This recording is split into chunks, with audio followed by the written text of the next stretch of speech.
I want to recognize, in a special way, the Clerk of the Senate just walked in. Let's welcome the Clerk of the Senate with a clap. I'm really excited that this is being graced. The event is being graced by our own Deputy Speaker of the National Assembly of the Republic of Kenya. I think the second such a woman to hold that position, so we don't take that for granted. I want to recognize senators that were not, Dr. Waka forgot. Senator Okenyuri, we welcome you, we congratulate you. Senator Kibwana, we welcome you, we congratulate you. Miss Geshangi, karibu sana, Deputy Clerk of the Senate. Used to be called by one commissioner, Nancy Pelosi. So when you become Nancy Pelosi, you will also take this course. In a special way, allow me to also really welcome very warmly the immediate former chairperson of the Cpst board, Dr. Naomi Shaban. Karibu sana, Dr. Shaban. And the commissioners who are here present, my chair, I welcome you and I thank you and I've been challenged big time that we should have had gowns for these ladies. Some of them say they were going to walk out because we didn't have gowns. But let me explain, Senator Veronica Maina, because I can see how disappointed you are. You know, when gowns started given to kindergarten children, I kind of wondered whether they make sense anymore. But now I think there's a beauty that comes with a gown.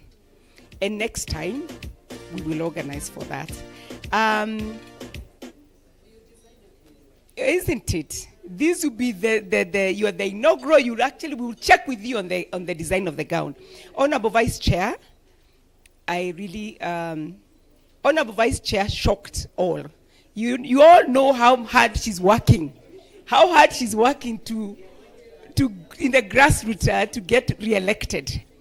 This lady, Ali joined from wherever, and ensured in every session she asked a question. Senator Muma, I could call all of you by name because I attended most of those sessions, if not all. Senator Agnes, Senator Muma, good teacher, great teacher, excellent. Agnes, you know, always there asking questions. I was so happy with this program. Like, I can't even explain. It beats even bigger programs like PhDs because of how much you are involved every week. I think you also felt a gap after it was done. Like, sasa Monday hii, niya nini tena, you know, unasikia ka emptiness kengine. So we are really excited about this. Deputy Speaker, we thank you for coming. And the challenge, maybe you should enroll for the next one. It's coming in August. I don't to give very many stories because I'm truly, truly excited. I forgot the Director General. DG, now where do you melipa hizi bill? And he's the one who's going to buy the gowns. Let's clap for the DG too. And of course, I'll make that message at some point when dinner is served. Wako hapa. 2 accounting officers are in the room. Sarah Kioko should be coming. And we have a program in May in Montreal. I'm begging on my knees. These 10 women, surely, they are not going to drive the coffers of Parliament. Just 10. Wagawanywe, humba.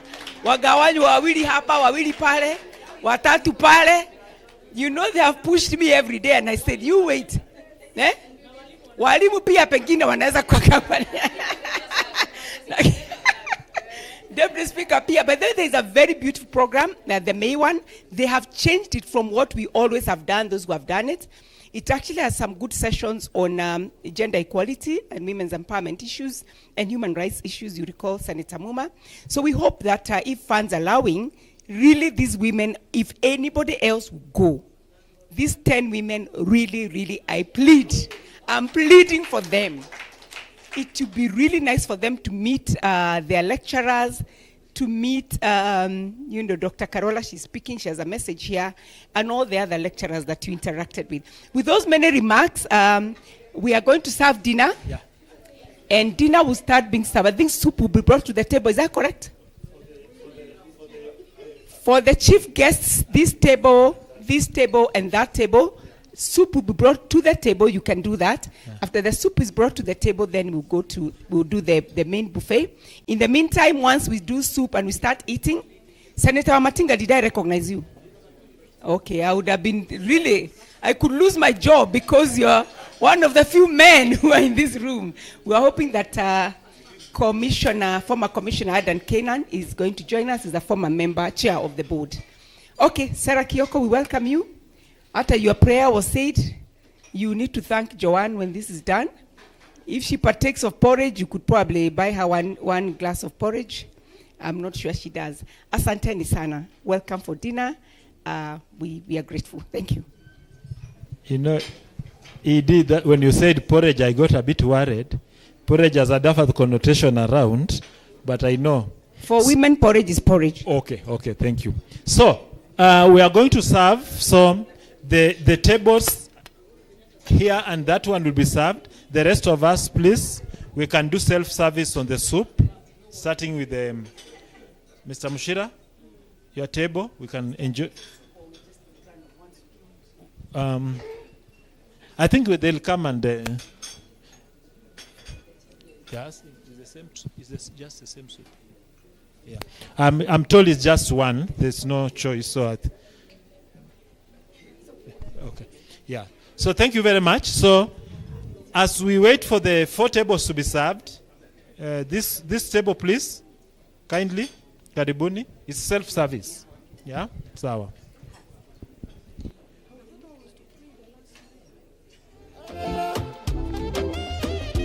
Music, some good music.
nitakupa zaidi.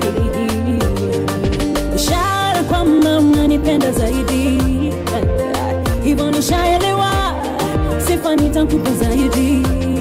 Na siwezi jizuia kusema wako wema, na sio kama najigamba, umenitenda mema.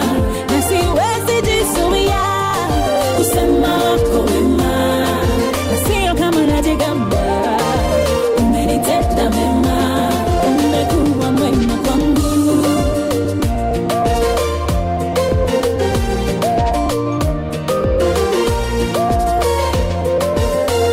Umenitoa gizani nilipokuwa nimeshikwa mateka, ukanipa tumaini, kwako nikajificha.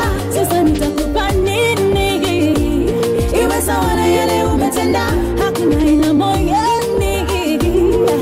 Sifa nitakuimbia, nilikugharimu msalabani unifie, hivyo inanibidi sifa nikuimbie. Wema wako niseme, ili na wengine wakujue, wote waungane nami na wazee 24. Na siwezi jizuia kusema wako wema, na sio kama najigamba, umenitenda wema. Na siwezi jizuia kusema wako wema, na sio kama najigamba, umenitenda wema. Umekuwa mwema, acha niringe, umekuwa mwema. Yahweh, umenitendea.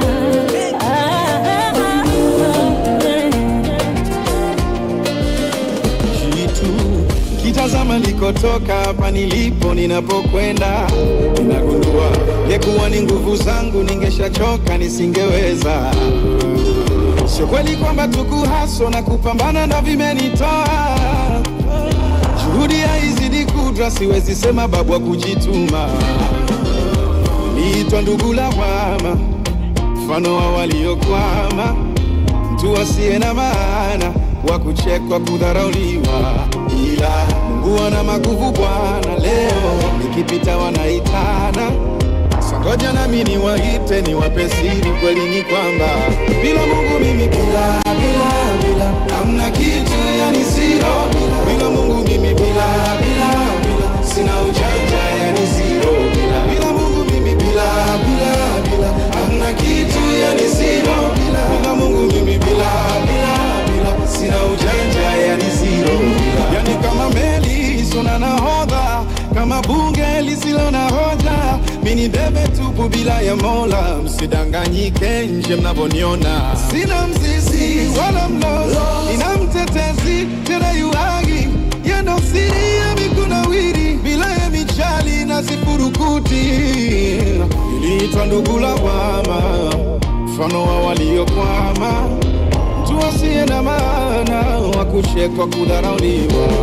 Ila Mungu ana maguvu Bwana, leo nikipita wanaitana. Songoja nami niwaite, niwape siri, kweli ni kwamba bila Mungu mimi bila hamna kitu, yani zero. Bila Mungu mimi bila sina ujanja, yani zero. Bila Mungu mimi bila hamna kitu, yani zero. Bila Mungu mimi bila sina ujanja, yani zero. Bila Mungu mimi bila hamna kitu, yani zero. Bila Mungu mimi bila sina ujanja, yani zero. Bila Mungu mimi bila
inanipitilia omega started and you finished mina kushukuru niseme majabu umefanya inanipitilia omega you started and you finished inakushukuru from day one God you were present I can feel it I can see you've turned my life around unanipigania kila siku nimeishi kwa neema kwa neema kwa lakini ni baka kwa neema I believe it's my season God you made a way and my faith will say when you kimbilio langu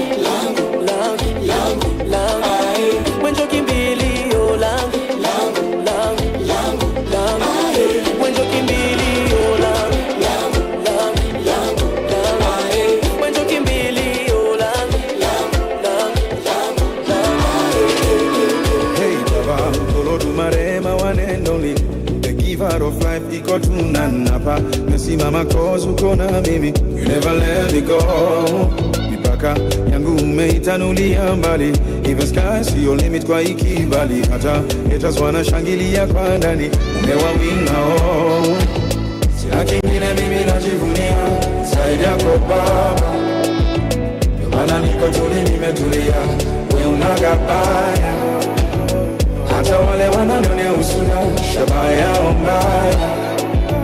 Watakataje mwamba umenifunika, bure watataya. Cause I know that you got me where you got me. You got me where you got me, Papa. You got me where you got me. That's why I never fall in love. You got me where you got me. You got me where you got me, Papa. You got me where you got me. That's why I never falling down. Iteleza baba unaniinua, janitupa wala ujanijutia. Kama ni toba zimejaa gunia, kweli kwamba tu umenirumia. Ngekulipa nini kama ungetaka, nilipe jema moja moja. Maana hata hii pumzi nayovuta, hakuna dola ingetosha. Na kingine mimi najivunia, zaidi yako Baba. Maana niko tuli nimetulia, unagabaya. Hata wale wanadonea usuda, shabaha yao mbaya. Utampataje mwamba umenifunika, ure watataya. Cause I know that you got me where you got me. You got me where you got me, Papa. You got me where you got me. That's why I never fall in love. You got me where you got me. You got me where you got me, Papa. You got me where you got me. That's why I never fall in love. You got me where you got me. You got me where you got me, Papa. You got me where you got me. That's why I never fall in love. Never fall in love.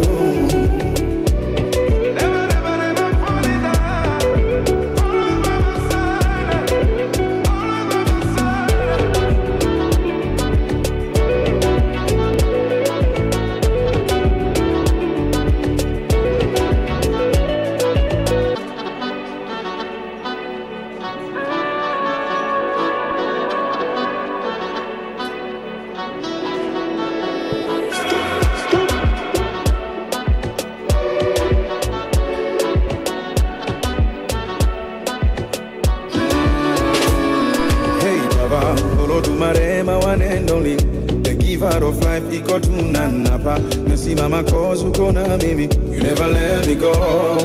Mipaka yangu umeitanulia mbali, even sky see your limit kwa ikibali. Hata haters wanashangilia kwa ndani, umewawinga sina kingine mimi najivunia, zaidi yako Baba. Ndio maana niko tuli nimetulia, wewe unagabaya. Hata wale wananionea usuda, shabaha yao mbaya. Watakataje mwamba umenifunika, bure watataya. Cause I know that you got me where you got me. You got me where you got me, Papa. You got me where you got me. That's why I never fall in love. You got me where you got me. You got me where you got me, Papa. You got me where you got me.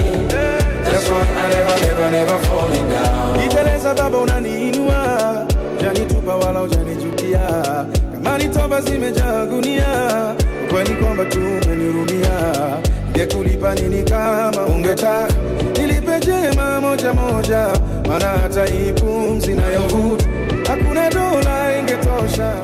Na kingine mimi najivunia zaidi yako Baba, maana niko tuli nimetulia, wewe unagabaya hata wale wanaonea usura shabaha yao mbaya. Utampataje mwamba umenifunika ure wakataya, 'cause I know that you got me where you got me, you got me where you got me, Papa, you got me where you got me. That's why I never, never, never fall in love. You got me where you got me, you got me where you got me, Papa, you got me where you got me. That's why I never, never, never fall in love.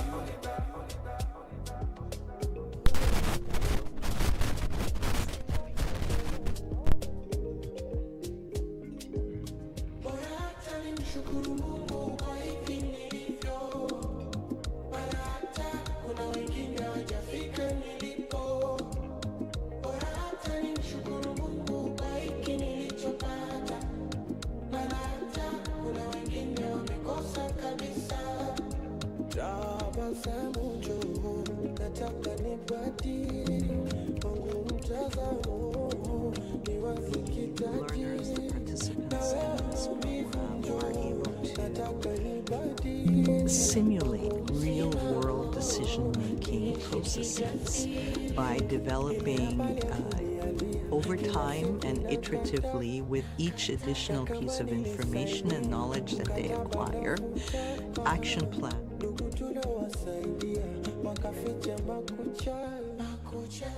Walipofanikiwa wakataka kutushusha mafuta zile waimi sijapata kwa nini na jawabu ujasiri nitapata na mimi mafuta zile waimi sijapata kwa nini na jawabu ujasiri nitapata na mimi bora hata nimshukuru Mungu kwa hivi nilivyo.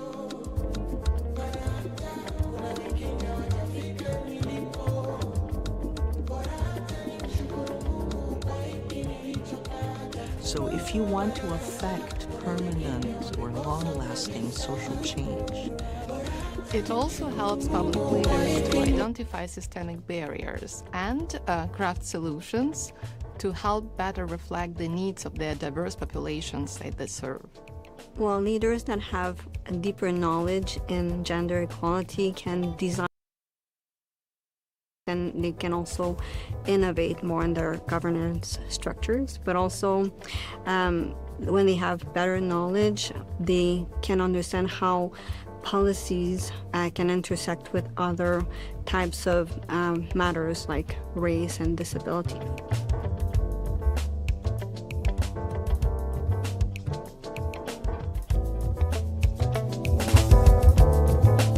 The learners, the participants in this program are able to simulate real-world decision-making processes by developing over time and iterative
iteratively with each additional piece of information and knowledge that they acquire, action plans that ultimately can address real-world problems that they are dealing with. They have been able to pair their own legislative and public policy work with institutional change measures. Participants were able to develop cross-party coordination and solidarity between their lower and upper houses, between the National Assembly and Senates. I would like to congratulate all of the participants in this course who are finishing with great success, as well as to thank all the stakeholders that helped us from the beginning, from the design of this gender equity and women's empowerment course. And so I'm particularly grateful to our partners at the Center for Parliamentary Studies and Training. I am most appreciative of the Parliamentary Service Commission, and especially the Kenyan Women Parliamentary Association. Of course, all of the distinguished guest speakers from the Parliament of Kenya and from the United Nations who were able to take time out of their busy schedules to contribute to that real-world knowledge building that we hope to achieve.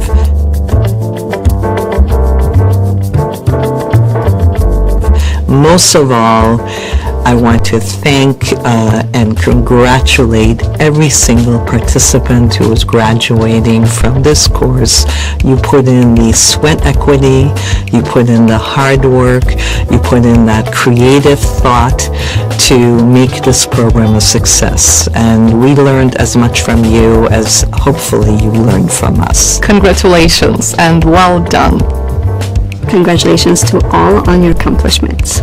Thank you sincerely for your engagement, your active participation in the course. It was both a pleasure and an honor to share this learning journey with you. Congratulations. I would like to sincerely thank our partners and collaborators in the design and delivery of this course.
So if you want to affect permanent or long-lasting social change, economic change, political changes, you are in fact set up for greater success with gender equitable and inclusive policymaking.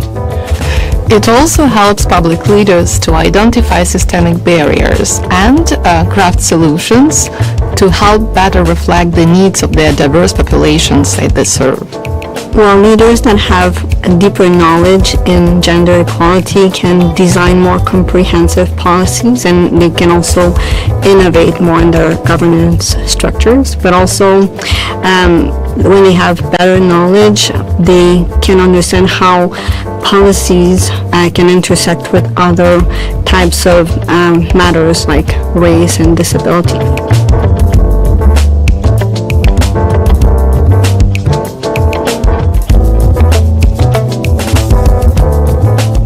The learners, the participants in this program are able to simulate real-world decision-making processes by developing over time and iteratively with each additional piece of information and knowledge that they acquire, action plans that ultimately can address real-world problems that they are dealing with. They have been able to pair their own legislative and public policy work with institutional change measures.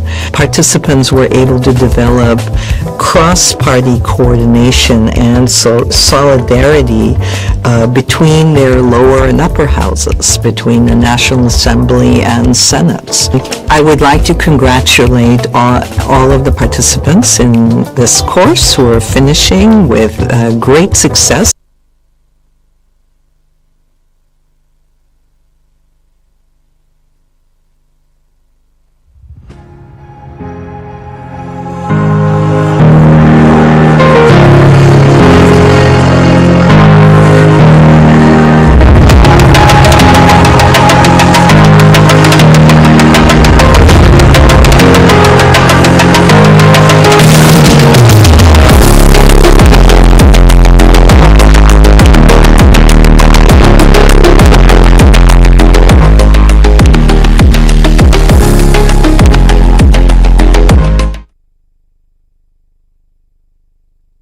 Of the CPST to formally make her comments and then take over from there.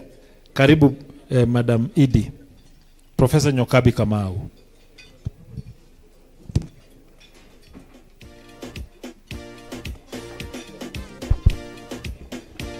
Thank you very much, Dr. Waka. The Speaker of the National Assembly here, represented by the Deputy Speaker of the National Assembly, Honorable Boss, the Chairperson of the CPST Board, Honorable Rachel Ameso, the immediate former Chair of the Board, Honorable Dr. Naomi Shaban, the Vice Chairperson of the Commission. I skipped you, Vice Chair, because today you hold the position of a graduate. Commissioner Wamatinga, member of the CPST Board, Clerk of the Senate, Secretary to the Commission, member of the CPST Board, our very distinguished graduates, I will not mention you by name, the Director General, the Deputy Clerks who are present, other directors here, colleagues, ladies and gentlemen, good evening. I will not make a formal statement because of time. We started really late. I just want to mention, if the presentation is there, I could just mention that in brief, honorable members and guests, our relationship with McGill University dates back to the year 2016. That's when we signed an MOU. Honorable guests of honor, Madam Deputy Speaker, and commissioners and other guests present, this relationship with McGill University, which you all know is one of the highest rated universities in Canada and in the world, has taken us through many programs. Some of you members have taken and some of the staff have taken. Key among those programs, colleagues, ladies and gentlemen, is a program that is normally done in May by McGill, a residence program. I think the chair of the board has taken that program. Myself, I've taken that program. In fact, there was a program they used to run that was 9 months online and 1 week residence. This program we called the Gender Equality and Women's Empowerment Program was a first of its kind. They never ran this program before for parliamentarians. They had run a similar program for women in the aviation industry. And I was in Canada. In fact, I remember, I think in that delegation, the Deputy Speaker was present. And we had a conversation with the team there whether they could do a similar program but fashioned for women parliamentarians. And that's how this idea of running this program was born last year. Then when we came back, we discussed it at the board, and it was agreed that we can actually sell the program to our members. When we met Kewopa, and therefore I'm very grateful to Kewopa, we hoped the chair of Kewopa would come. We met with both Kewopa and Kewosa, and when we sold the program, 22 women from National Assembly and Senate registered for the program. And they were all sponsored to take the program. But to tell you how special these 10 women are, only 10 completed. Actually, less than 50%. It was rigorous. Some of them went through all the way. 15 of them came to classes, but when it came to assignments and tests at what time, they disappeared one by one. People started fizzling away, and the classes became smaller and smaller. These 10 women are the ones who actually finished. I think they deserve a clap. Let's clap for them for really the resilience. McGill can be very strict, sometimes too strict. No wonder it's highly rated. They were so strict that you all know. Some of you, the assignments were returned, do more, everything. You didn't follow the format. There was a lot of formats. I remember one conversation I had. I can see Senator Maina like, what the hell is going on? At one point, she told me, if I knew, I would never have done this program. We had a long conversation. I remember I was coming from Kagwe Girls. And just, what's a format? The formats can be complicated, but here we are saying resilience definitely paid. And of course, all women politicians are here because they're resilient. I don't think anyone can win an election or be specially elected unless you have that quality of resilience. We have seen that with all of you, and I really, really personally am totally humbled by the commitment we saw. What we've been told before and what we believed is that members of parliament cannot take an online course. They cannot take a course where they are not traveling somewhere with per diem. Woe unto those people. Here you are to testify that you can. You don't just learn for per diem. And although per diem is attractive, and that's why the secretary of the commission today, I really honestly plead that when I'll be writing to you, and I hope there'll be resources, and the DG will be requesting that the residence program, if priority can be given to these 10 women. You have 6 of them from the Senate. The senators were star students, actually. 6 women from the Senate. The program is, if the thing had come up, I would have explained, no problem. 6 from the Senate, from the National Assembly. So Sarah Kioko, please pass this message to the clerk of the National Assembly. Regardless of where these women have traveled before, May, McGill, Montreal, here we come. And probably clerk, you can add on to that list the deputy clerk, Geshangi, and the deputy clerk, of course. We have to do this. And we can extend the invitation to Dr. Shaban, who was a key player in the relationship that we cemented with McGill. I don't want to say any much more. Allow me, Honorable Deputy Speaker, guest of honor, to invite the very able representative of the Senate, Honorable Senator Veronica Maina, to come and address her fellow graduates and the guests. Karibu sana. Let's clap for Honorable Senator Maina.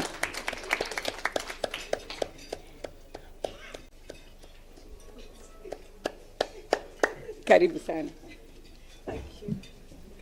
Well, thank you so much, Professor, for this opportunity. To the Clerk of Senate, the Clerk of National Assembly, the Deputy Clerk, my good friend, Madam Eunice Geshangi, and for those who do not know, the Clerk of Senate was also my classmate, class of 1995. Don't calculate our age. To the Deputy Speaker, National Assembly, my good friend, Gladys Sholei, commissioners, Wamatinga, thank you for being the one bold, lone male senator in the room. Thank you so much. And Commissioner Joyce and fellow commissioners who are here, and my fellow students who are graduates, or they are graduates, or who are they? Graduates. Good evening. I'm indeed very honored today as one of the graduates and also the chair of KEWOSA to be standing before you to celebrate the achievement of these great women who have chosen to advance the cause of empowering women through capacity building to be able to become better legislators, better oversighters of our legislation, and better representatives of the women in the Republic of Kenya. We are proud of you. I'm very proud of you as we graduate. And I want to confirm that the certificates we are being given today are not forged. There is no plagiarism. Nobody has done the exams for us. We did the coursework ourselves. We logged in ourselves. The program was rigorous, very strict, and we had to do the work and demonstrate that we understood what was being taught in the class. So for those who are fond of saying politicians have a way of buying certificates, this is not one of those. Our only misgiving is the gown, the graduation gown, and the issue has been addressed. So we can see in future, Commission will come back in with beautiful gowns to encourage the graduates to be able to do the courses. So mine is to congratulate the class of 2025 McGill Cpst for the great work you have done. The world is waiting for you to change what is in Kenya using the course that you have taken here. Never mind that it was 11 or 12 weeks, but with the credentials we have received tonight, I believe we will be better leaders and we will be able to help women move to the next level. Clerk, I believe in the next parliament, with the preparation we have now, we won't have to deal with the issue of having non-compliant parliament when it comes to gender matters. With this class and these graduates, 10 of them, these are mighty people who should be able to move the whole nation to ensure that we have gender parity in parliament.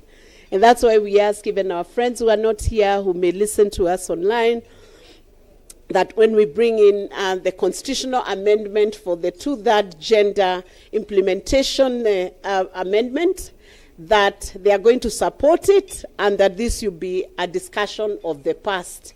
We are going to jump that hurdle and see how we can bring in more women on board, because women bring value proposition to the table. So I'll not take any more time, but once again, I wish you the very best as you pursue your future with this new qualification.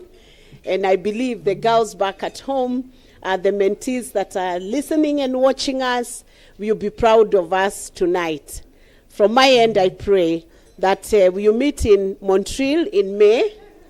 We'll be able to see the McGill University, which we haven't seen. And we'll be able to see the real institution that has instructed us online as we achieve these qualifications. So until we meet again in May on this same subject, I wish you all the best and God bless you. Thank you.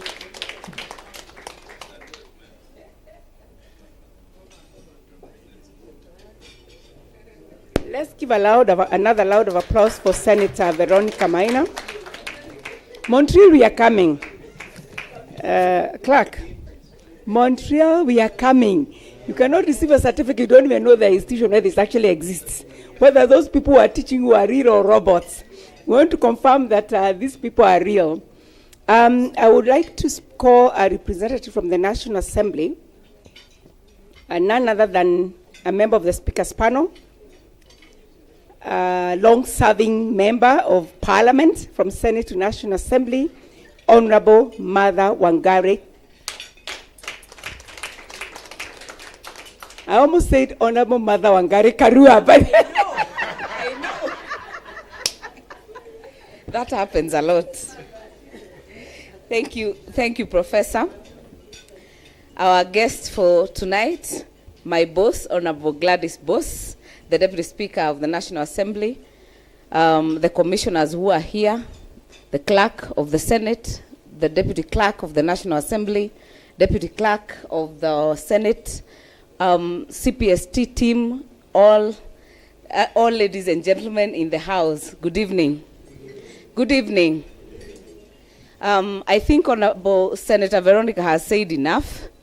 And you know, Professor, when you spoke and said that 6 of the graduates were from the Senate, I actually wanted to say, even those from the National Assembly, 2 of us are former senators.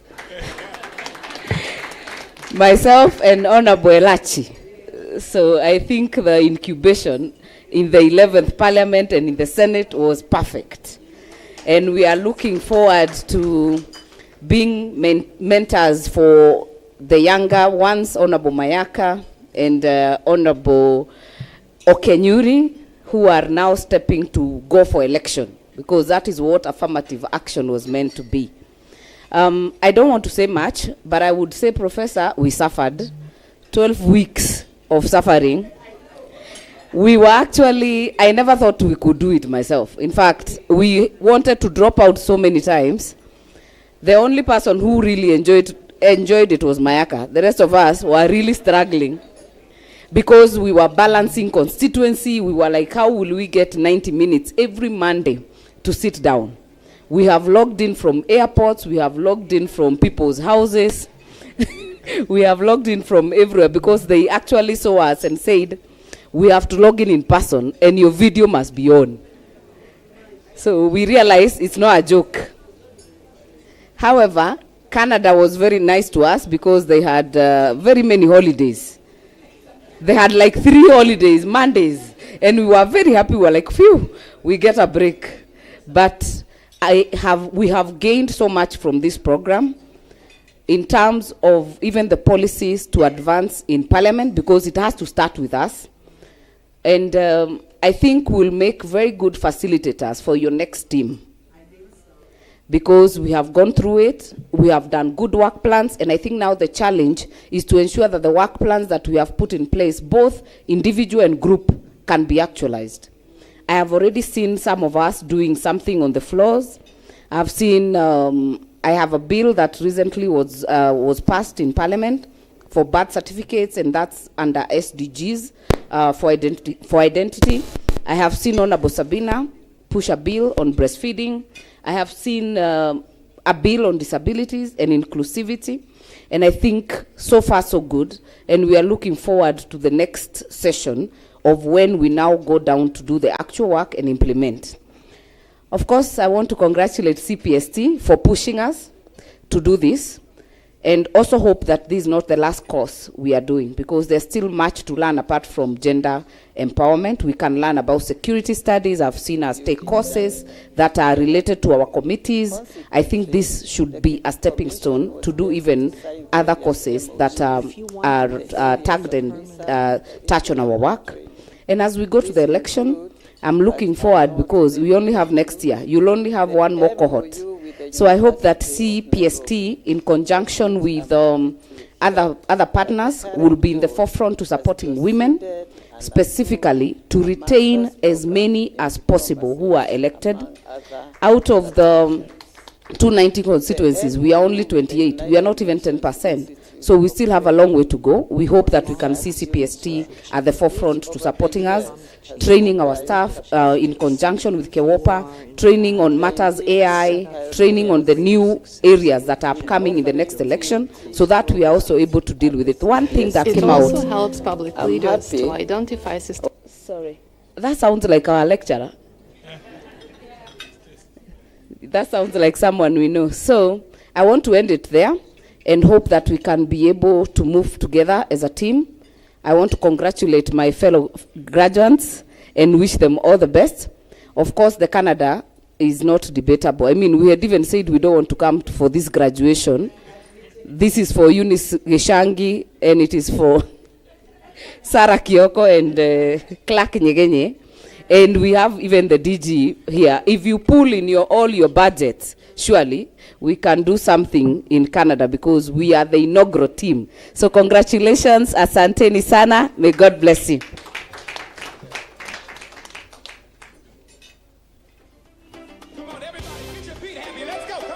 For the gentlemen in the room, before we clap for Mother Wangari Karoa, is that when a woman picks an item, they will never leave it until you do it. I think so. This thing is not being left. So until you tell the Nyamazani tumesikia. Let's clap for Honorable Wangari. At this juncture, guest of honor, allow me to also appreciate in a special way graduates who remember there was a lady called Faith. Si mmesubua msichana. Si msichana. She's there. I think it's good to recognize people who are behind the scenes, and she really was diligent. Si mmesubuana na Faith. I think there was a lot of kusubuana with Faith. Of course, muna musubua na nisubua na wasubua. There was a lot of kusubuana.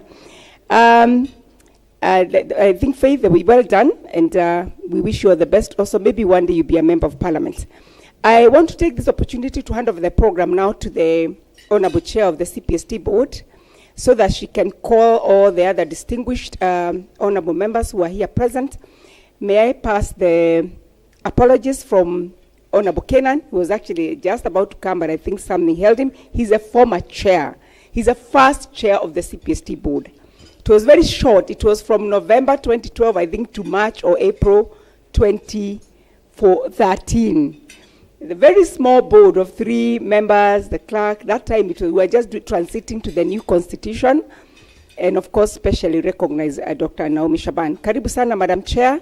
Let's clap for Commissioner Rachel Ameso, the chair of the Cpst board, who take over the program from me until we call the graduates for certificates. Karibu sana.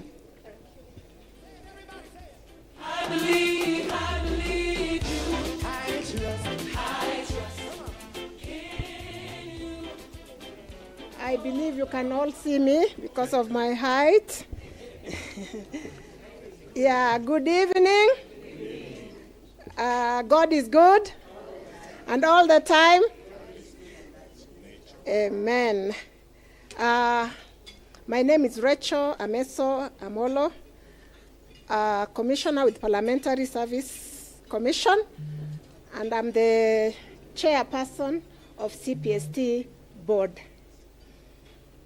So I want to thank you so much, the graduates. You did quite well. I remember the last class, you logged in at 5:30. It went on up to 10. And all of you were concentrating. You could see the children tapping their parents. They want food, and the mothers are busy, are concentrating because it is the last day, and they are taking notes when to finish their assignments. So congratulations. It was not easy, but thank you. You had a very high concentration, and you had a lot of interest. That's why today we are here for this special event, the graduation. So congratulations. Before I continue, I want to invite Daktari Mheshimiwa Naomi Shaban, who actually started this MOU with McGill University. So Mheshimiwa Daktari Naomi Shaban, karibu uzungumze na wanafunzi.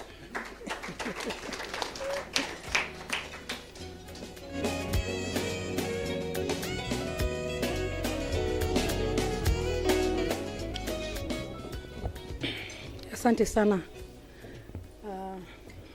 My sister, Rachel Ameso, the chairperson of the board of Cpst, the chief guest, again my sister. I'm very lucky to have very many sisters here today. Gladys Boschele, the deputy speaker of the National Assembly, the vice chairperson of the PSC, commissioners, graduates, the clerk of the Senate, and the deputy clerks, Sarah and Gishangi, the staff of Parliament, and other parliamentarians. Good evening. I'm actually very excited to be here today. When the ED called me, Professor Nyokabi, when she called me to tell me that we have this group of graduates, and she was reminding me that you remember the conversations we had when we went to McGill, and today it's a reality that we're having our graduates here, and today it's very exciting to have so many members of parliament, parliamentarians actually, graduating. Notwithstanding, most of them are senators, and I think in future, National Assembly, members will also, you cannot allow yourselves, because you're in big numbers, you cannot allow yourselves to be beaten by senators. But senators and the other graduates, well done. You've done very well.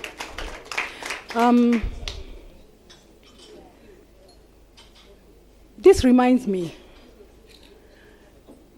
that Cpst came into being through a legal notice. The board which sits there is actually a legal board, and the work which goes on in Cpst is very serious work. And today is a culmination of what PSC started some years back through Speaker Marende, who was the chair of the Parliamentary Service Commission then. And today, we are here to witness that it is possible, it is doable, and it can be done. You know, there are some things you don't learn in class, but there are some things you learn in class. And in fact, most of the things that you learn in class, you can actually tweak them to suit the societies which you serve. And today, I'm very, very happy because of that.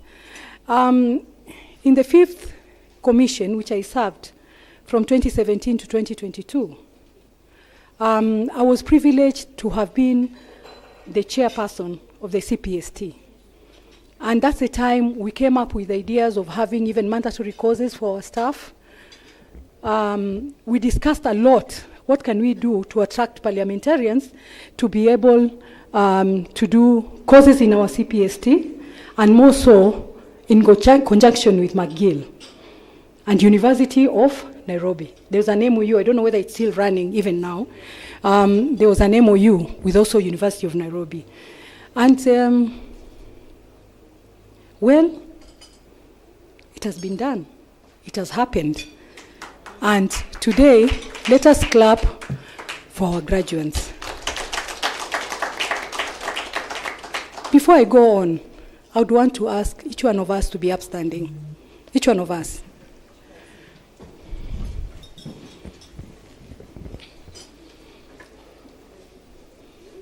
Today, as we are here, one of the officers in Parliament, Director Bushere, he was very instrumental in some of these things. And you know, as you know, we've lost him, and can we observe a minute silence in his memory?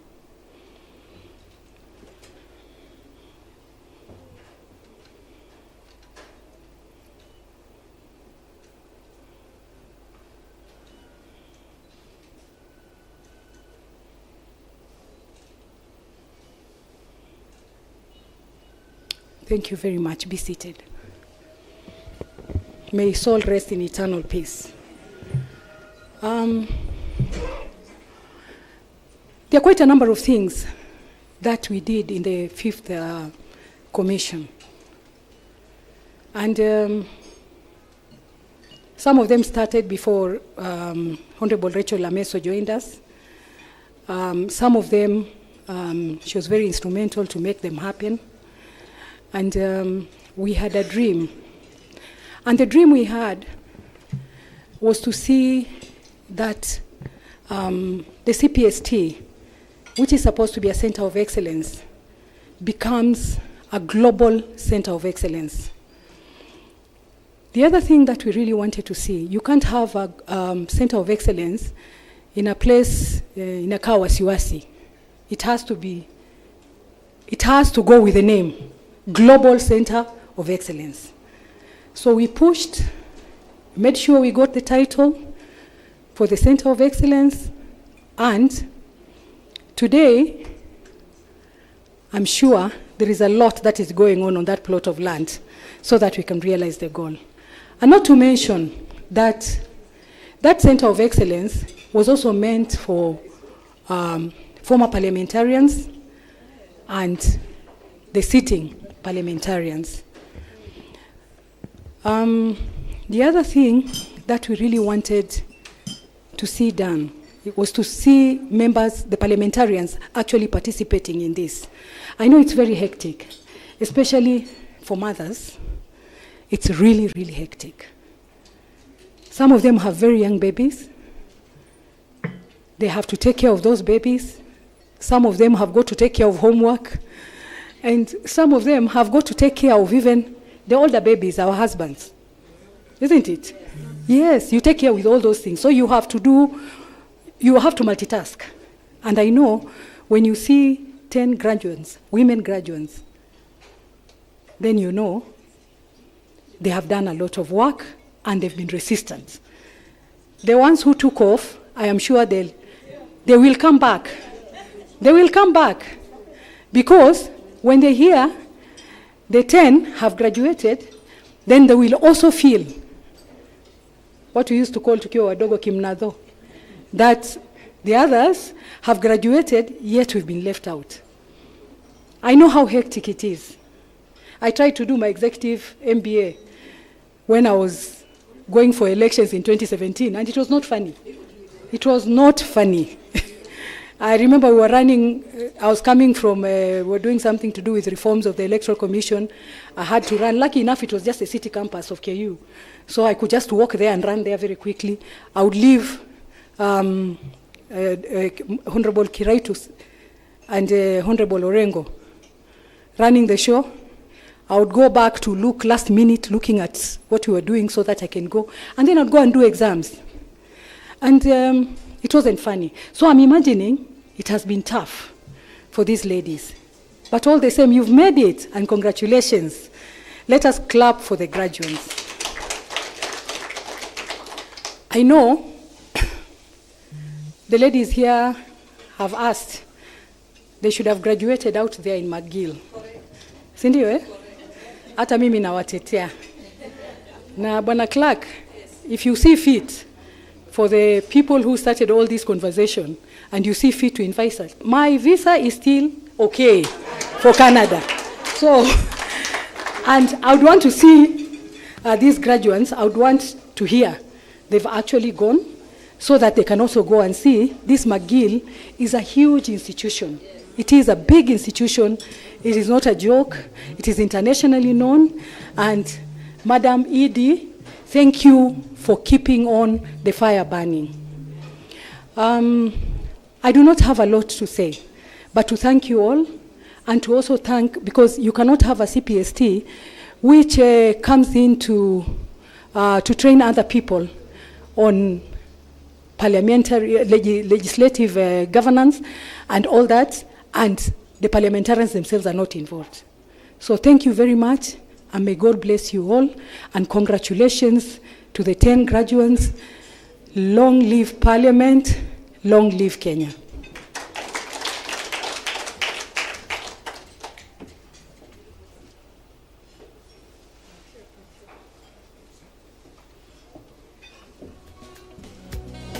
Thank you so much, Dr. Honorable Naomi Shaban. We also had a very energetic, very outgoing chairperson, Senator Beth Mugo, who was also the chairperson of the board of CPST. She was not able to be with us this evening because of other duties, but she was very, very happy that we shall be having 10 women parliamentarians who will be graduating tonight.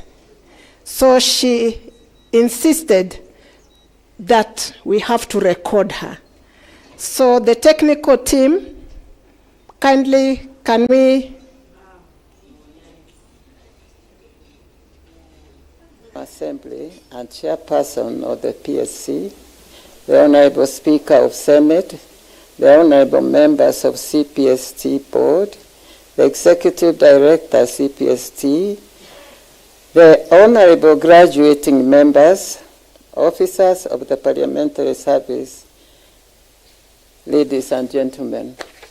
It is my great pleasure to join you today as a former chairperson and to extend my warmest greetings on this special occasion, the graduation ceremony of the women members of the 13th Parliament of Kenya, who have successfully completed the parliamentary practices, mainstreaming gender equality and women empowerment program.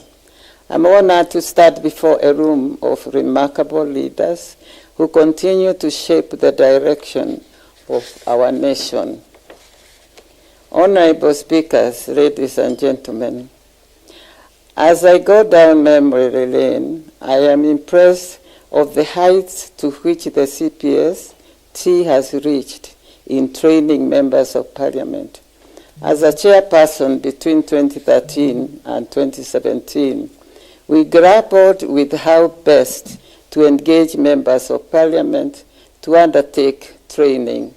At the time, training for members was primarily offered in workshop settings and mainly by outsiders to the parliamentary service.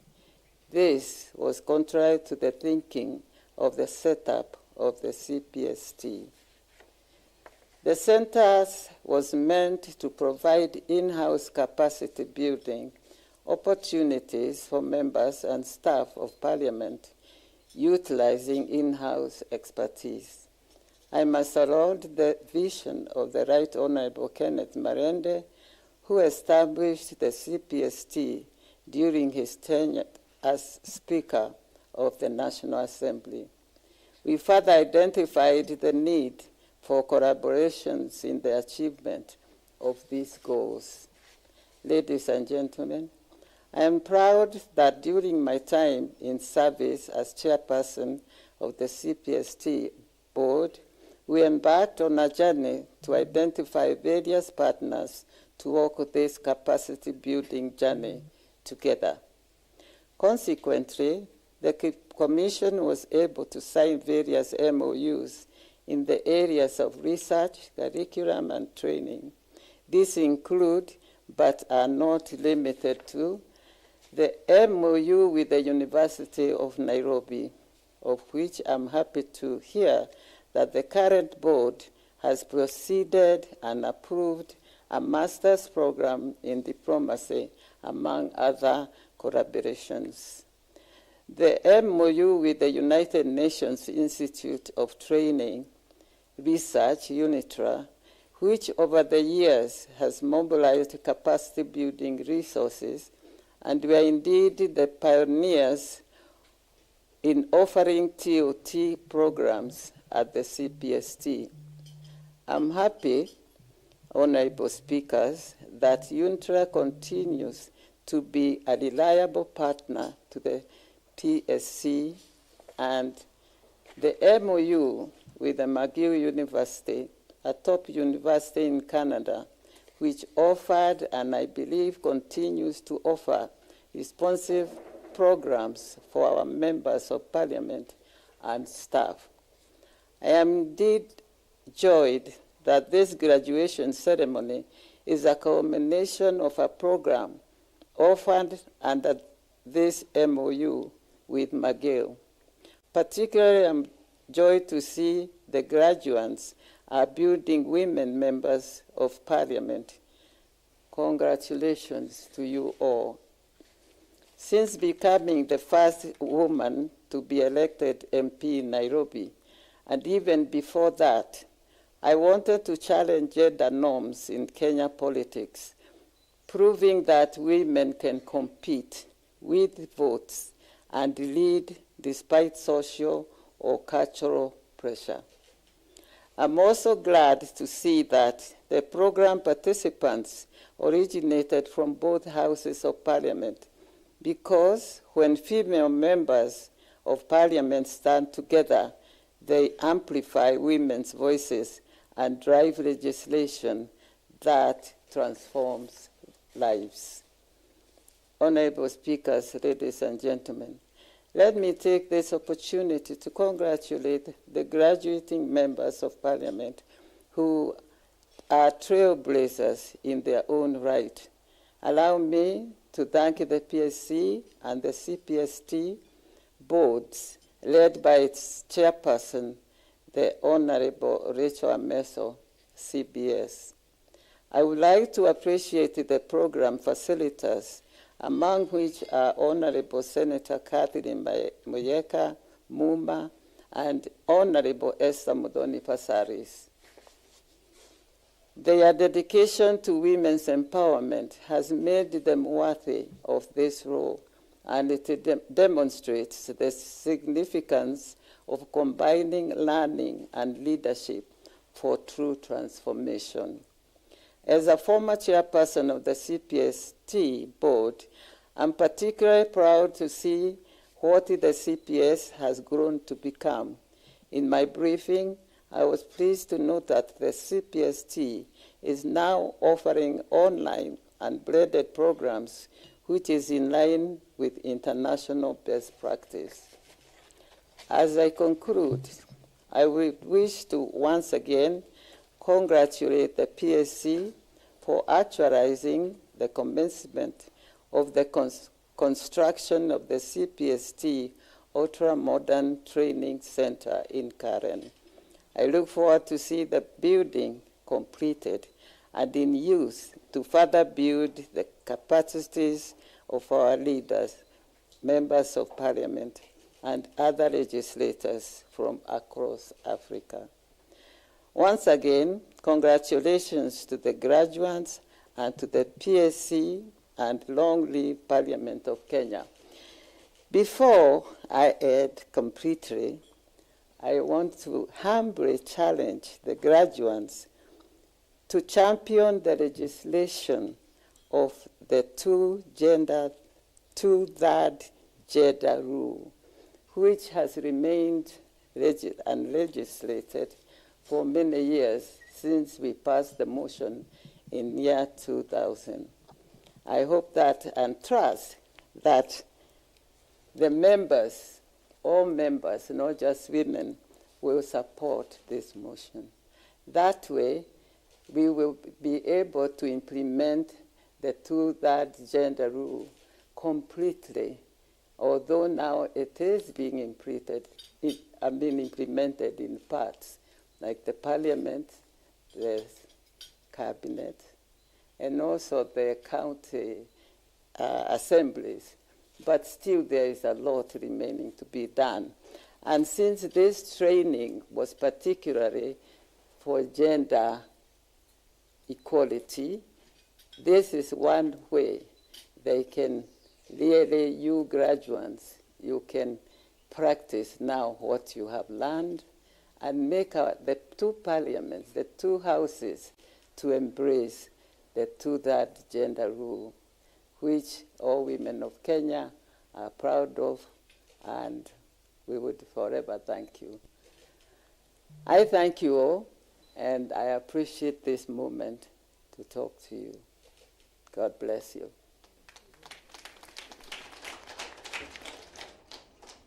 Let us clap for Senator Beth Mugo. Very strong and still moving on. She's a champion of women issues in the country of Kenya. Thank you so much, Senator Beth Mugo. The next one will call upon a message from Dr.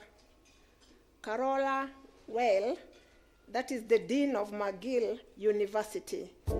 As you've been told, the certificates you are getting today, you cannot find them in any streets of Nairobi.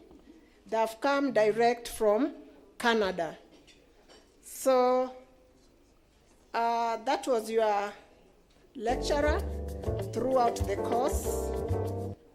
So are we ready? Okay, let's hear from the Dean. So if you want to affect permanent or long-lasting social change, economic change, political changes, you are in fact set up for greater success with gender equitable and inclusive policymaking. It also helps public leaders to identify systemic barriers and craft solutions to help better reflect the needs of their diverse populations that they serve. Well, leaders that have a deeper knowledge in gender equality can design more comprehensive policies, and they can also innovate more in their governance structures. But also, when they have better knowledge, they can understand how policies can intersect with other types of matters like race and disability.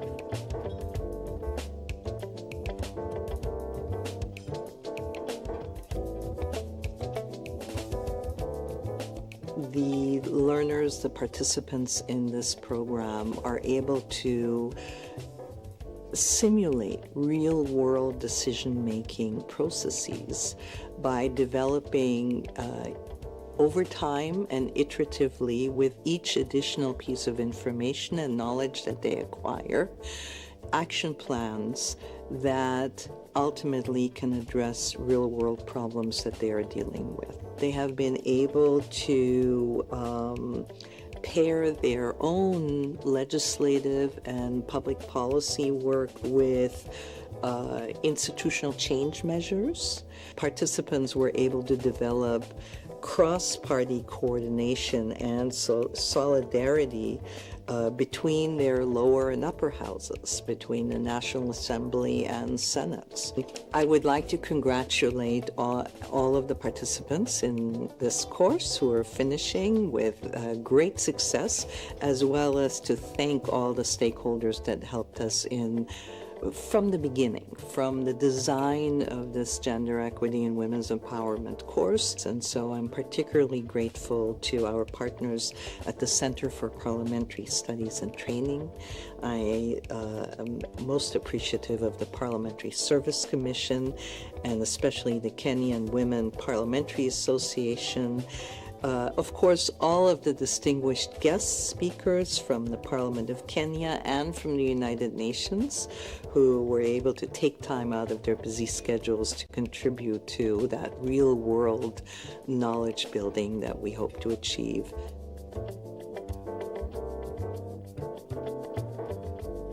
Most of all, I want to thank and congratulate every single participant who is graduating from this course. You put in the sweat equity, you put in the hard work, you put in that creative thought to make this program a success. And we learned as much from you as hopefully you learned from us. Congratulations and well done. Congratulations to all on your accomplishments. Thank you sincerely for your engagement, your active participation in the course. It was both a pleasure and an honor to share this learning journey with you. Congratulations. I would like to sincerely thank our partners and collaborators in the design and delivery of this course.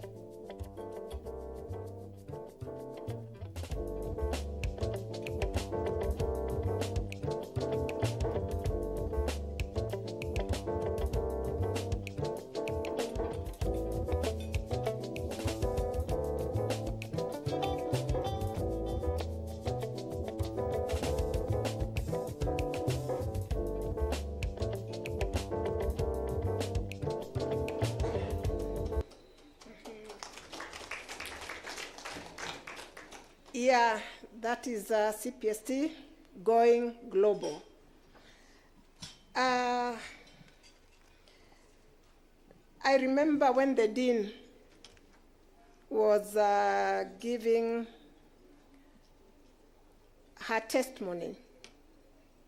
Graduates, remember most of you shed tears? Yeah, that is a class where we also used to cry. Yeah, we cried, we laughed, we did everything in that class. It was not that easy what women parliamentarians go through. So thank you so much for those tears. Today we are celebrating those tears. Now that we've listened to that, now I'll go to, we got information that Dr. Kenan will not be here with us because of other duties that have caught up with him. So as the chair of CPST, I want now to go to my official speech. The Right Honorable Dr. Moses Masika Wetangula, Speaker of the National Assembly and Chairperson of Parliamentary Service Commission, who this evening is represented here by our very able Deputy Speaker, Madam Gladys Boss. Fellow commissioners, members of CPST board present, and those who are present online, because we have some of us who are already in Kampala, but they are following online. Distinguished partners from McGill University and the University UN Office of the High Commissioner for Human Rights, honorable members of our National Assembly and the Senate, Professor Nyokabi Kamau, Executive Director, CPST, fellow graduates of this esteemed course, distinguished guests. Ladies and gentlemen, good evening. Yeah, it is with immense pleasure and a profound sense of gratitude that I stand before you today, both as the chairperson of our CPST and the CPST board and the participant of the just completed program. We are gathered here to mark the successful conclusion of a truly transformative program, YCBS 287, Special Topics in Governance, Parliamentary Practices, Mainstreaming Gender Equality, and Women's Empowerment. This journey, which began in May, has been a powerful collaboration between the CPST, McGill University School of Continuing Studies, and the UN Office of the Higher Commission for Human Rights, equipping participants with critical tools to integrate gender perspectives in the very heart of parliamentary work. Allow me to extend my gratitude to our invaluable partners at McGill and the UN Office of the High Commission for Human Rights, led by Dr. Carola Well and Dr. Cynthia Gavis, respectively, for their academic excellence and unwavering commitment, as well as to the honorable members and international experts who generously shared their insights and enriched our learning experience throughout this esteemed course. On behalf of CPST board and all the participants, I must begin taking cognizance of the dedication throughout this intensive program that truly has been inspiring. The insightful discussions we shared, we shared our tears, we shared our laughter, and our testament to our collective commitment to the noble cause. I believe that we can shape and spearhead the gender transformation agenda at the Parliamentary Service and Kenya at large. Our dear Deputy Speaker, your unwavering support as the, that is the Speaker, now that you are presenting him. Your unwavering support as the chairperson of the Parliamentary Service Commission cannot be underestimated and has been the cornerstone of this initiative's success. Your leadership in championing capacity building for members of Parliament and staff has created this enabling environment for such a specialized course to flourish. You believe in the importance of gender transformative parliament is not just a policy statement. It is demonstrated by your tangible support for this training program. For this, we are truly thankful. This course has been more than academic exercise. It has been more than a PhD. It has been a call to action over the past few months. We have delved deep into substantive parliamentary practices, institutional frameworks, and the skills necessary to champion gender integration in all aspects of parliamentary work. We have learned about gender-responsive budgeting, combating gender-based violence in politics, and the role of national human rights institutions and the power of cross-party women's caucuses. Madam Speaker, as a member of the Parliamentary Service Commission, I am personally inspired to translate these lessons into a concrete action to make our Kenyan Parliament more gender transformative. The Parliamentary Service Commission, under the guidance of our chairperson, holds a unique mandate to oversee the administration and the services of Parliament. From this position, allow me to pass the following prayers. Madam Deputy Speaker, this is our prayer. 1. Internal reforms for gender transformative institution. Our Parliament should be a place where dignity and respect are upheld for all. To achieve this, we need to strengthen internal policies and establish an independent gender mainstreaming unit, trusted space where cases of harassment or discrimination can be reported and resolved swiftly. Just as the Kenya National Commission on Human Rights protects the citizens, this unit will safeguard members of Parliament and staff of Parliament, ensuring that everyone who serves within Parliament feels safe, heard, and valued. Number 2, promoting a parent-friendly Parliament. What our Dr. Mheshimiwa Naomi Shaban has touched on. We need to strengthen family-friendly policies by providing adequate parental leave for both mothers and fathers, allowing staff and members of Parliament to travel with their infants, establishing a fully equipped child care center creche within Parliament, fully equipped. Further, to strengthen inclusivity, we need to review and adjust late night sitting schedules so that nursing mothers and young parents can participate fully without being disadvantaged. Number 3, enhance capacity building gender mainstreaming across committees. In partnership with Cpst, we need to institutionalize continuous gender equality women empowerment Gewe to include mandatory induction training for both members of Parliament and staff to appreciate the importance of applying a gender lens in laws, in budgets, and oversight. Consequently, this will spill over to promoting gender-balanced committees and strengthen women caucuses and cross-party alliance to advance shared gender agendas. The other one is fostering inclusive leadership.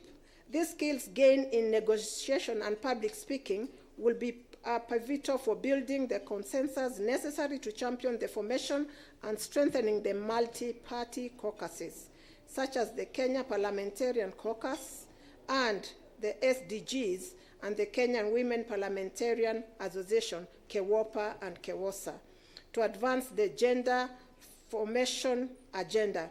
With women MPs just at 24% of the 13th Parliament, we advocate for more opportunities for women to lead in both institutional and house leadership, shaping the gender transformation agenda in Parliament. On artificial intelligence, that's where the world is moving to, and digital online learning.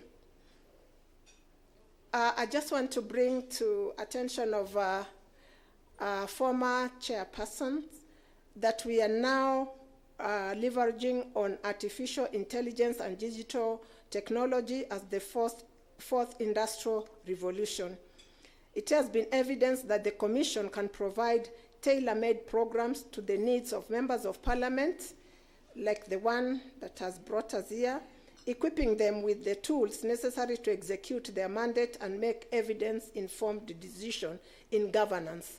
We need to invest more when it comes to artificial intelligence, and we pray that the accounting officers in the House, we need to invest a lot when it comes to artificial intelligence. This innovative approach has been witnessed through a fully online program for members of Parliament, and not only fosters continuous learning and professional development, but also addresses the unique training needs of the members. This training is not just a certification, it is a call to action. We are returning to our roles with a renewed sense of purpose and a fresh set of tools to drive positive change. We are committed to applying what we have learned to make our Parliament institution more inclusive, effective, and responsive to the needs of the people of Kenya. Thank you once again, all our guests, Madam Speaker, for your visionary support. Congratulations to all the participants. Let us go forth and create the inclusive, equitable, and effective Parliament that the people of Kenya deserve. Asanteni sana na Mungu awabariki. At this point,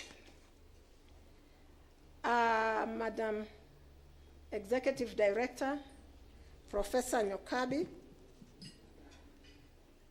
we already started training our staffers on mandatory course, that is blended course, so that all members of staff, by next year, we should be done by mandatory courses. And that also applies to our Kenya women parliamentarians, as we were discussing last time, that one of these courses will have to bring them together so that they can see our tiers. But those will not be tiers that we are very unprivileged. They are tiers that we are bringing change. They are tiers of change. And tiers of change is not something that you can smile about. They are tiers indeed of change. So I want to call the Executive Director so that we can go to the next one. I was thinking before Madam Speaker comes, we want to unveil so that as she speaks, we have the books on the table so that we can flow together. That's okay. Thank you, Madam Chair. We did an yearbook for these amazing women, and we want to unveil it. Are you ready? Are you ready to unveil it, the team at the back? Uh-huh. The system is not working. Okay. Give to the chair. We hope to do a nice thing here, but I hear it's not working.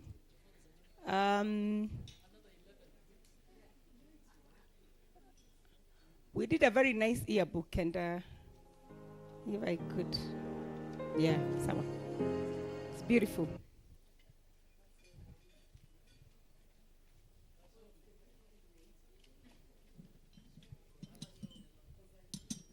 So the women graduates, please come here and see what we did for you.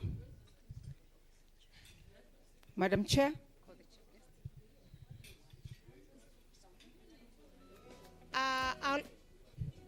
I'll call upon our Deputy Speaker, Madam Gladys Boss. And I'll also call on Dr. Naomi Shaban and all the graduates. and all the board members in the house. So, Dr.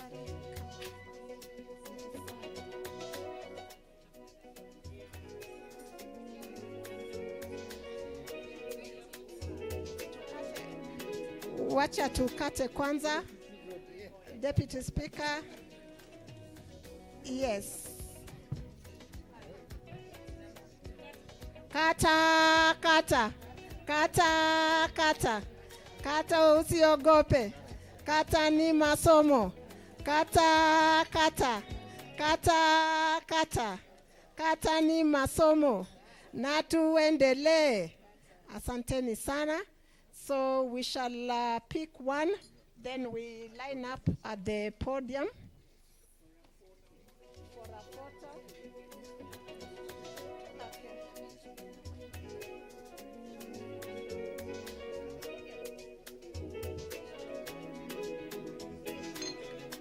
Okay, the first lot, yes. The 10 first, the 10 graduates. Madam Vice Chair.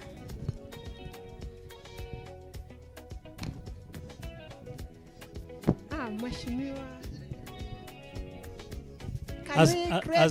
Can we create space for Mheshimiwa Sabina Chege? Yeah, she's here. Create some space for Mheshimiwa. Maybe you can move. One can move on the other side. Yeah. Okay. Oh, you want the... Okay. Okay. That is Mheshimiwa Irene for you.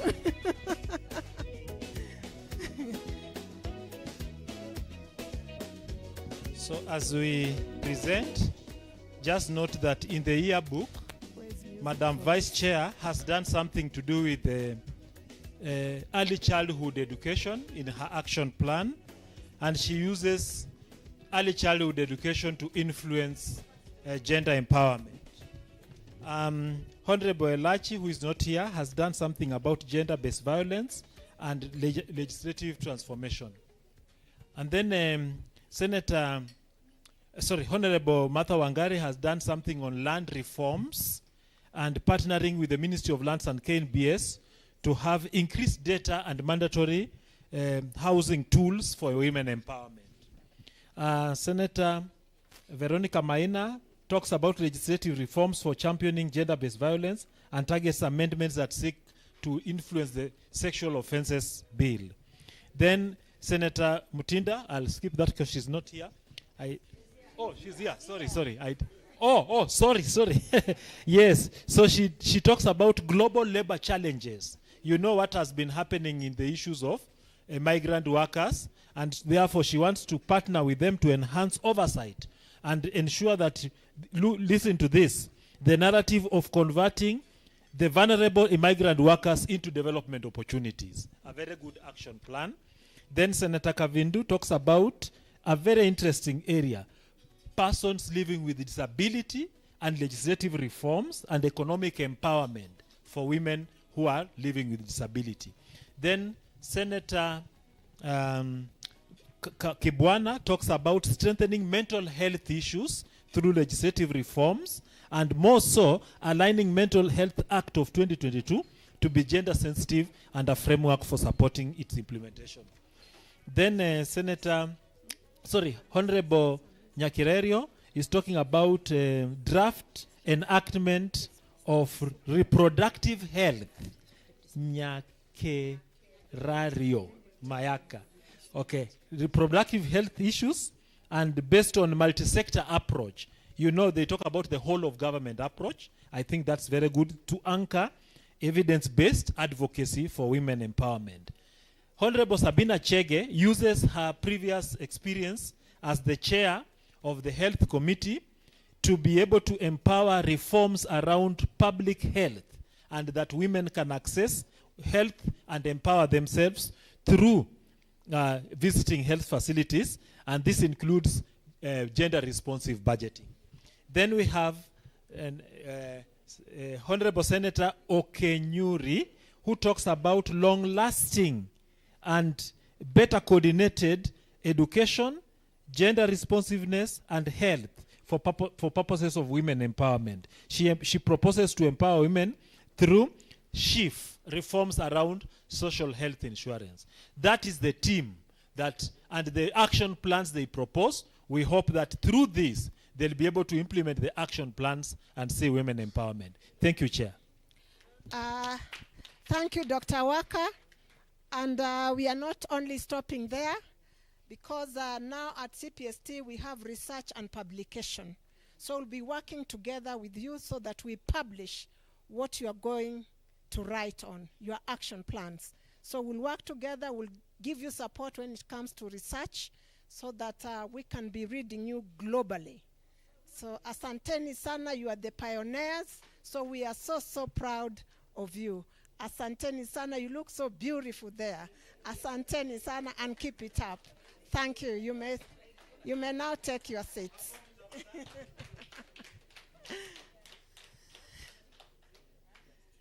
Yeah, thank you.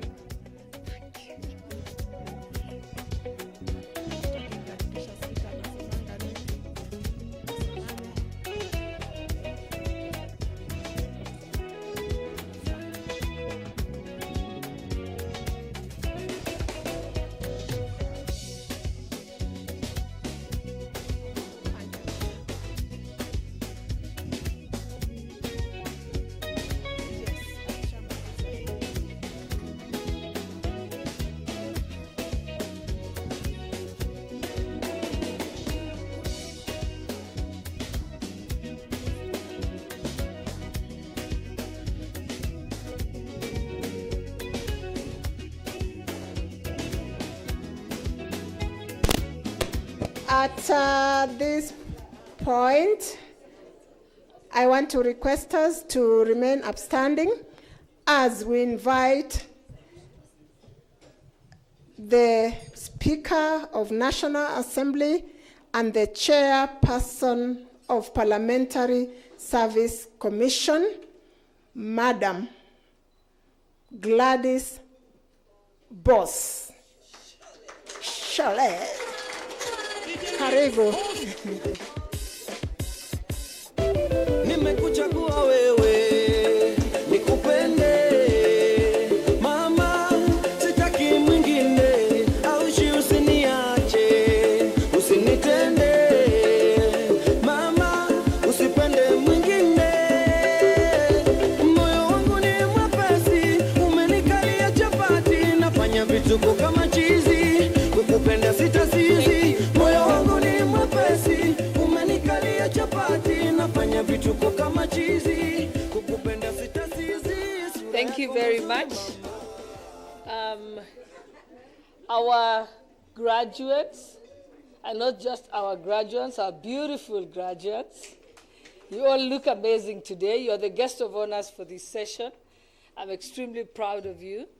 Our commissioners who are present also, members of parliament who are present, the clerks present, the members of staff led by the executive director of CPST, and also our partners, Dr. Carola, who spoke to us from McGill, our former chairpersons of the board. Ladies and gentlemen, good evening. I'm just going to start by reading exactly the speech of the Honorable Speaker, Right Honorable Speaker, who was not able to be with us today because he was on the Speaker's chair up to 9 p.m. He's probably still on the chair now or is about to exit. He gives his greatest compliments and he was very excited about this day. And I remember he called me in the morning. I said, I'll need you to go to this event. I didn't even know there was an event like this. So I'm glad that I came and I'm excited that this has happened. So I'll read as exactly written because I don't want to perform a career limiting move. Yeah? You must always read your boss's speech as set out. It says, good evening. It gives me profound pleasure to join you for this landmark occasion, the graduation ceremony of the Parliamentary Practices, Mainstreaming Gender Equality and Women Empowerment Program. This moment is more than a closing ceremony. It's a declaration of our collective intent to embed gender-responsive practices within the legislative oversight and representational functions of Parliament. Ladies and gentlemen, the principles of this program are grounded in the constitutional architecture of our republic. Article 27 guarantees equality and freedom from discrimination, while Article 81B frames the two-thirds gender rule as a requisite standard to be mainstreamed in all appointments in public institutions. These provisions reflect Kenya's aspirations. Yet we must be honest with the fact that there remains a persistent gap between the constitutional vision and the institutional experience. Our work, therefore, in this aspect remains unfinished. Despite the constraints, I'm encouraged by the progress that our institution of Parliament has made. In the current fourth session of the 13th Parliament, we have elevated women parliamentarians to positions of strategic legislative authority. We have entrusted our female colleagues with the leadership of the National Assembly. Further still, Honorable Gladys Bosholei, who serves as the Deputy Speaker of the National Assembly, also presides over the liaison committee, coordinating the planning and priorities of all committees of the House. Within the Speaker's panel, women parliamentarians continue to serve with absolute distinction. Honorable Martha Wangare, CBS, and Honorable Dr. Rachel Nyamai preside over plenary sessions with procedural clarity and stability. Their presence in the chair safeguards the decorum, reinforces discipline in the debate, and ensures that the rules of the House are applied consistently. Ladies and gentlemen, at the level of the Parliamentary Service Commission, women have demonstrated exemplary institutional leadership that shapes the culture, governance, and administrative direction of Parliament. Honorable Senator Joyce Korir, CBS, serves as the Vice Chairperson of the Parliamentary Service Commission, offering strategic direction to the management of Parliament. I don't know why you're not clapping. Part of your job has been done for you as you proceed with mainstreaming. She is joined by Honorable Mishi Mboko, and Honorable Faith Wairimu Gitau, and Honorable Rachel Ameso, each contributing to human resources, policy, institutional welfare, governance standards, and overall performance of the Parliamentary Service Commission. Beyond the Commission, the Speaker's panel, beyond the Commission and the Speaker's panel, women members have also taken a substantive responsibilities in committee leadership. Honorable Fatuma Mohammed Zainab provides stewardship of the Special Funds Accounts Committee, overseeing the utilization of resources intended for vulnerable groups. Honorable Alice Nganga leads the Social Protection Committee. Honorable Lydia Mzigi leads the Diaspora Affairs and Migrant Workers Committee, safeguarding the interests and welfare of economic rights of Kenyans abroad. Honorable Irene Mayaka chairs the Committee on Regional Integration and advancing Kenya's role in regional bodies and strengthening cross-border cooperation. Ladies and gentlemen, we have also seen legislative action by women leaders. They have demonstrated this through sponsorship of bills, some progressing through parliamentary stages, and others having been signed into law by His Excellency the President. Allow me to recognize Senator Mariam Sheikh Omar, who successfully sponsored the County Licensing Uniform Procedures Bill in 2022. This bill was assented to and enacted an Act of Parliament that now provides a harmonized licensing framework that protects businesses from arbitrary penalties and duplicative county-level processes. Similarly, Senator Crystal Asige championed the Persons with Disabilities Bill that has now been assented to. In strengthening gender-responsive governance, we must also acknowledge that capacity building is not an event, but a continuum. This program has equipped our members and parliamentary staff with analytical tools, legal proficiency, and gender-aware lenses necessary to influence national discourse. Yet, its greatest value lies not in the certificates we confer upon the graduates today, but in the transformed mindsets that will shape the committee's inquiries. Legislative proposals, budget scrutiny, and constituency engagement.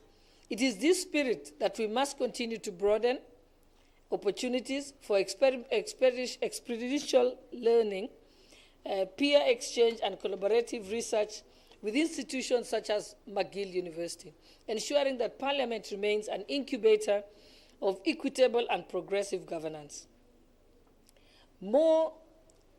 Moreover, advancing gender equality in our democracy demands not only legislative reform, but also cultural re-engineering within our political spaces. Parliament must continue modeling the change we want to see. In itself, it is a precondition for meeting the challenge of reducing poverty, promoting sustainable development, and building good governance. The words remind us that inclusive leadership is not an aspiration, it is an imperative.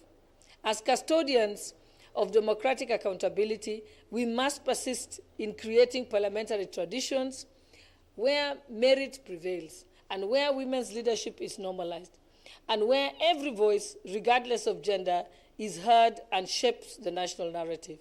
Ladies and gentlemen, these examples prove a simple truth. When women legislate, they legislate for the entire society.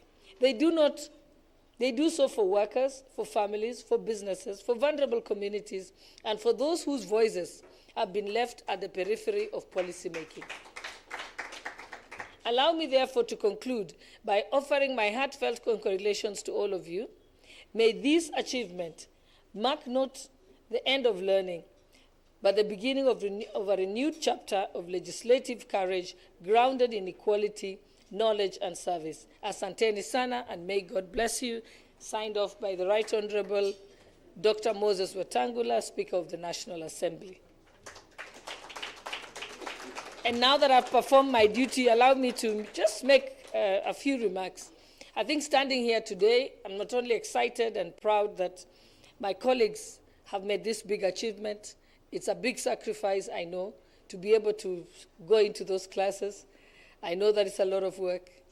It reminds me of when I was undertaking my MBA studies, and I had exams, my final exams, just 7 days after having my youngest child.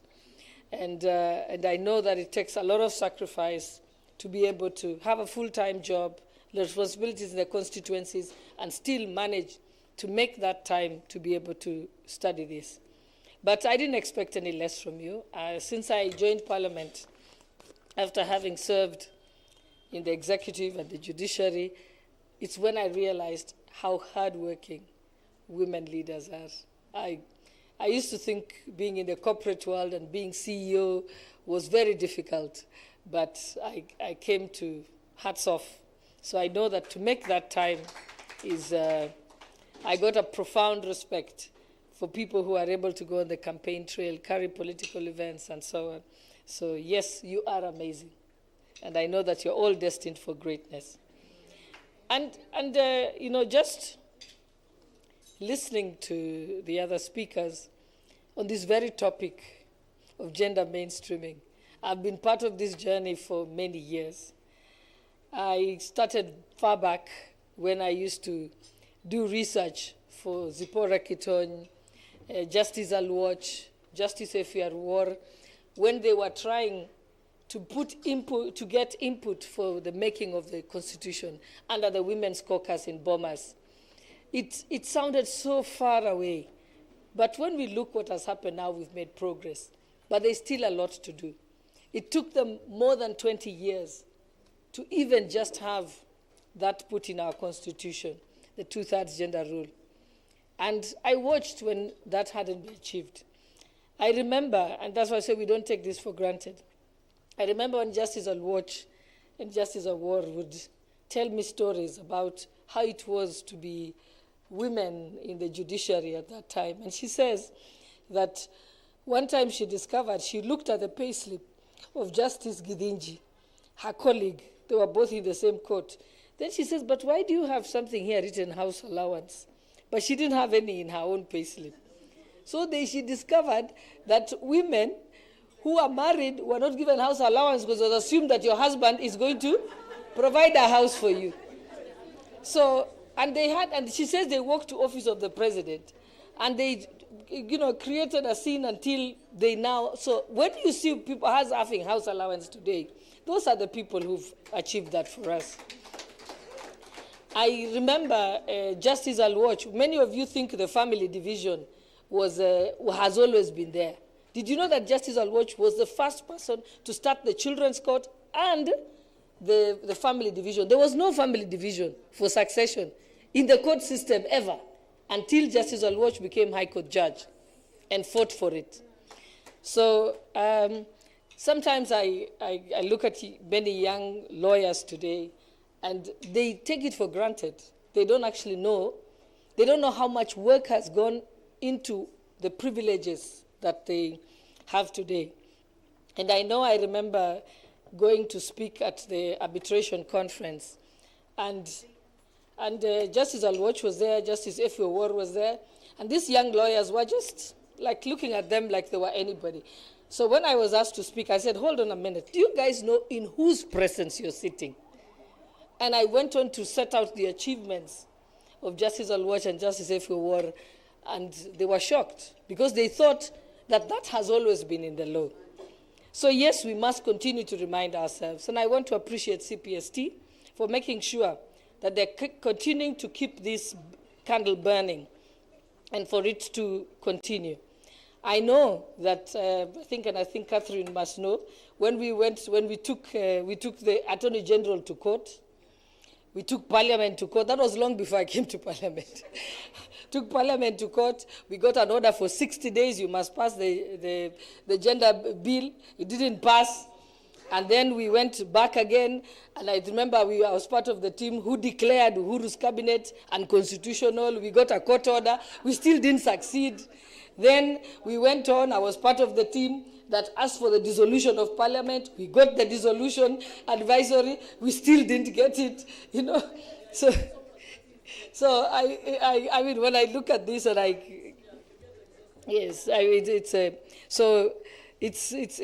I've watched the journey over the years and throughout my legal career, and when you talk about maternity leave, I know it's one of the things you discussed in your classes.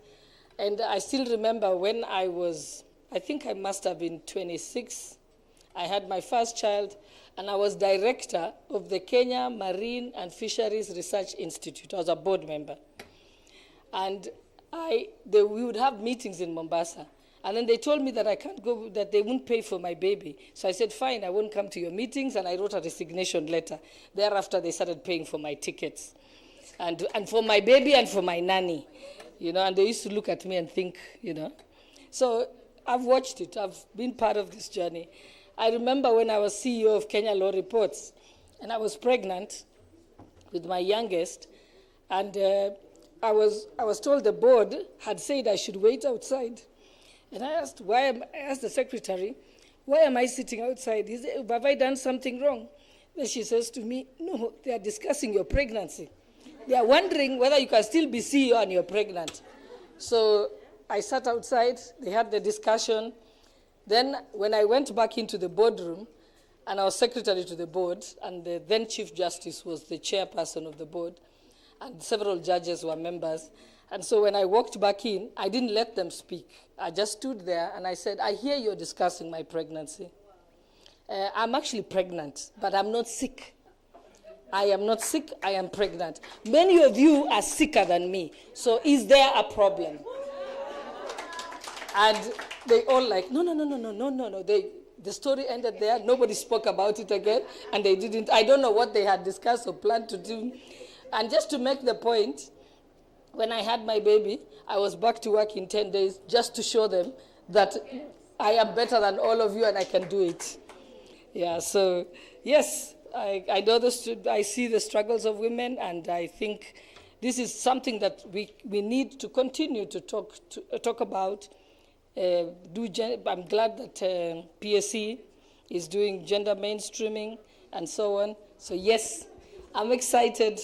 I love gender issues, and I do remember that before I joined Parliament, I was part of the team with Justice Rachel Omamo, who was then president of LSK, and Nyambura Musimi. We came to present in Parliament the Children's Act 2001. And I remember we had said that fathers should be responsible for their children born outside wedlock. And because we had put it there, they of course refused to approve the bill. So we went back, and I remember Justice Alwatch said, you guys, don't be silly. You don't put it there because they'll never pass it. So what happened is she told us, we put another section that said, all children have a right to parental care. No, just parental care, love and care. Then we left it there. Then now we can deal with you later. So that's how we snuck that in, thanks to people like Justice Alwatch and her wisdom. And congratulations. When I have time, I am a guest lecturer in many places. I'm happy to come and teach at Cpst. I miss teaching. I know that Eunice, we used to teach at the University of Nairobi together for many, many years. And I always say that teaching was one of my most fulfilling jobs. I loved it, except I hated marking, so that's how I resigned, because I couldn't deal with marking anymore, because you can have 200 scripts. I kept telling the university, can you hire tutorial fellows to be doing the marking? I do the marking scheme, and then do a random check. I don't want to whatever. So that's how I ended up leaving the profession, but I'm happy to relive it at CPST. And like I always say, I'm proud to have several, I have 2 cabinet secretaries who are my former students. You remember Eunice? Soipan and Murkomen. I think I must have at least 8 or 9 members of parliament. Kina Maanzo, Peter Kaluma, Mariro, who is now PS, and so on. So yes, I feel like I'm in my space. Gender and teaching, yes. And graduates. Because I always tell people, with teaching, you actually see the results. You teach, they pass exams, and then they graduate. You actually are accomplished. Because other jobs, you just keep going around in the same circle and nothing ever gets accomplished. Thank you very much, and may God bless you, and receive the compliments of the Right Honorable Speaker again. Asanteni sana.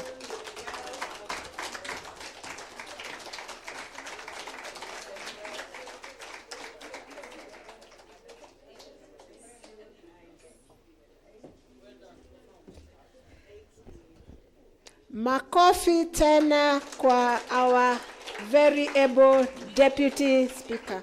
Makofi ya speaker tafadhalini. Thank you so much, Madam Deputy Speaker. At this point, the technical team, I think we have, are you ready? 5 minutes. We want to hear what our graduates talked about. Are you ready? Okay.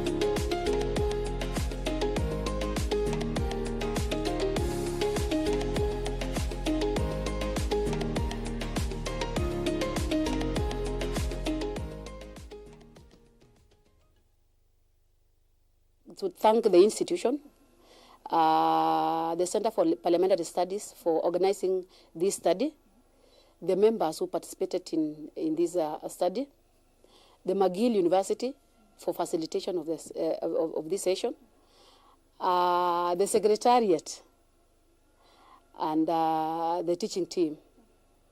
for their dedication to this course.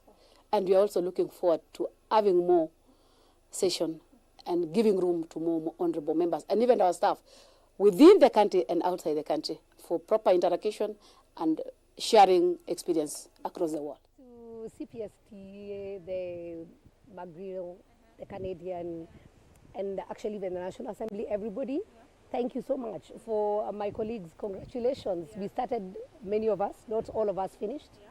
But the fact that you are graduating today, well done, well done, well done. And to many more. We are looking forward for more programs, and I can't wait to join the next one. In one word, for me, would be transformative. In three perspectives, to be brief. One of it is a personal perspective.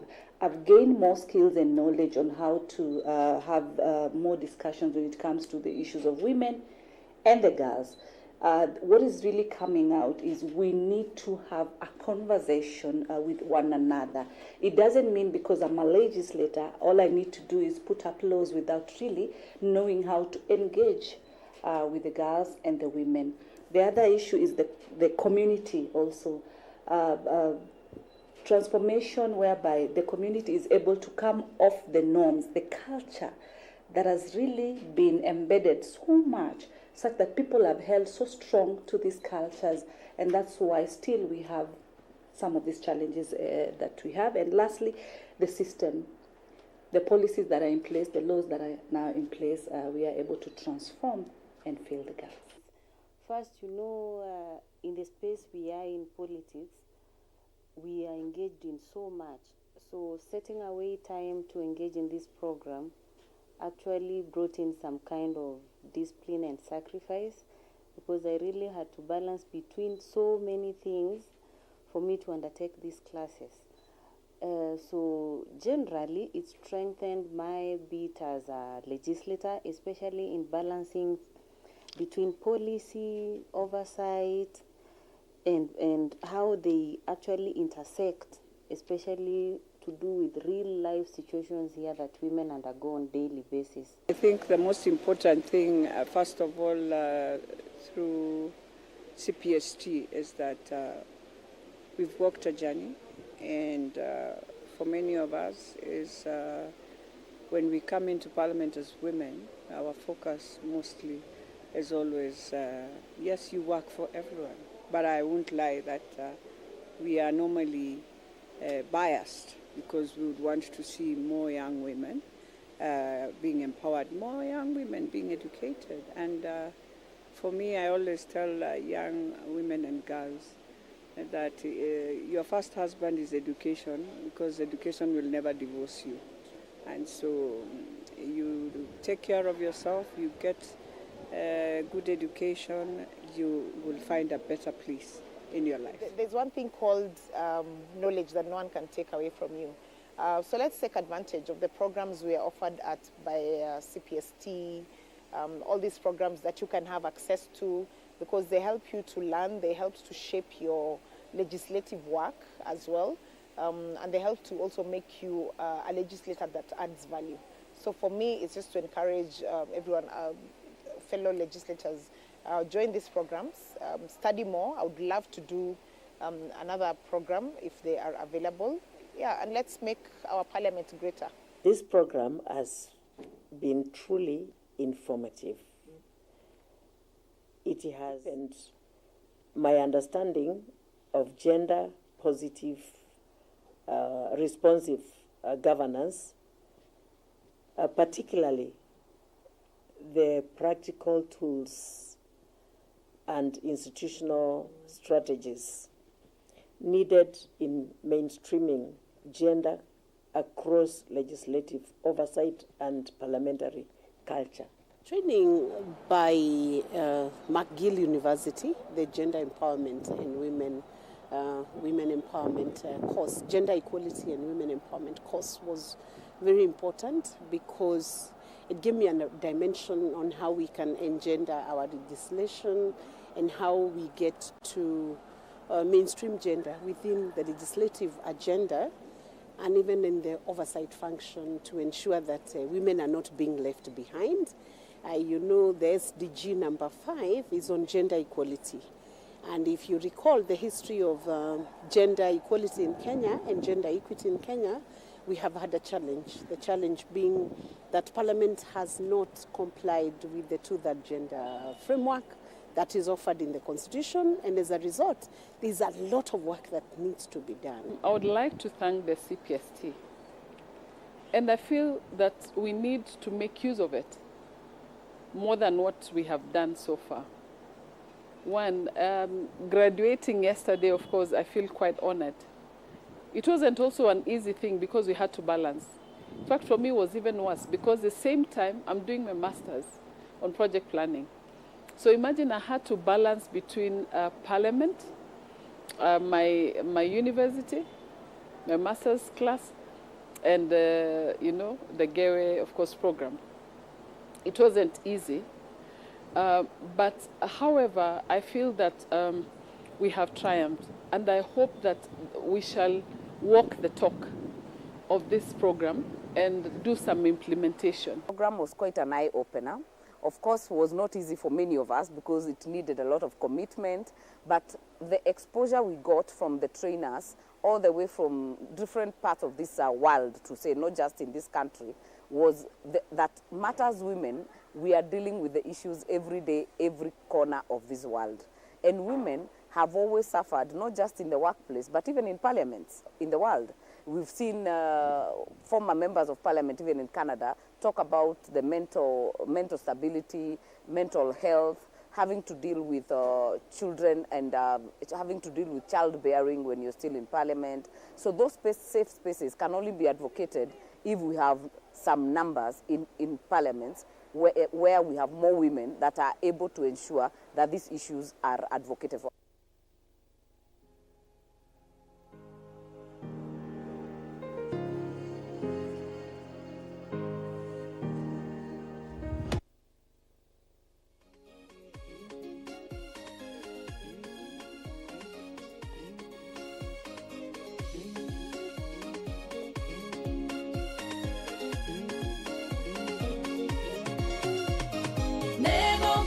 Negokena nakogosa idarere amore maede matana noga negokena nakogosa idarere amore maede matana noga tigane wetokereke tokerea otoke tanagia nao ide wa maro maito tigane wetokereke tokerea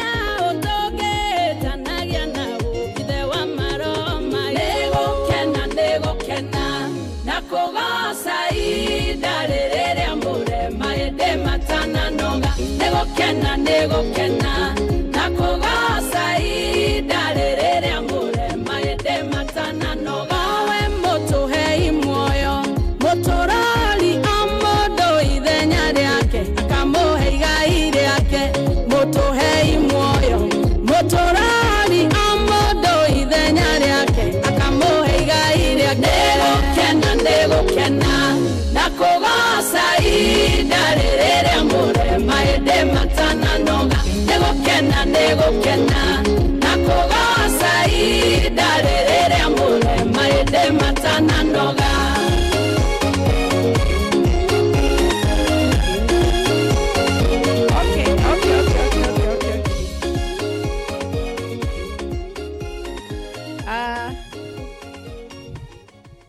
I just love the way these women, it's like we selected the 10 best dressed women in the Senate and the National Assembly to do this course. Even the best spoken, how they did the videos, wow. It's just nice. And just listening to the story again, I'm just amazed by the whole story. The history of these women's empowerment. It's a long one, long and winding. The two amazing ladies standing here are going to, Madam Chair, Madam Deputy Speaker. Let's clap for Madam Chair. She was an excellent MC. So I'll be calling out maybe there, just stand where that is. I'll call out and it's a beautiful folder. Wow. And then a beautiful certificate, all the way from Canada. We have to meamua. You hear this noise of women, you know. They will talk about They will talk about it until those tickets are bought. Honorable Joyce Correal, Senator.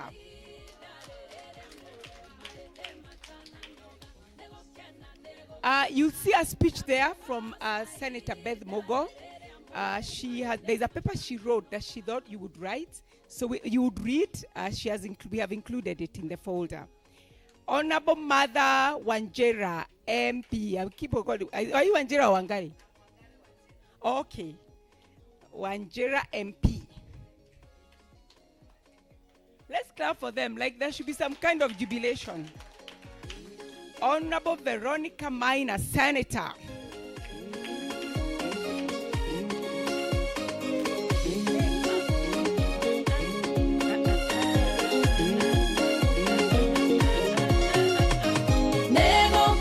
Nego kena nakoga saida lerere ambure maede makana noga nego kena nakoga saida lerere ambure maede matana noga anachukua anaweka wa le général Dangote anachukua anaweka wa le grand Bao anachukua anaweka wa anachukua anaweka wa tagamu kupendwa na tagamu nasikia tamu kupendwa Sabina Chege. Sasa waweke gani? Tamu kupendwa nao tamu.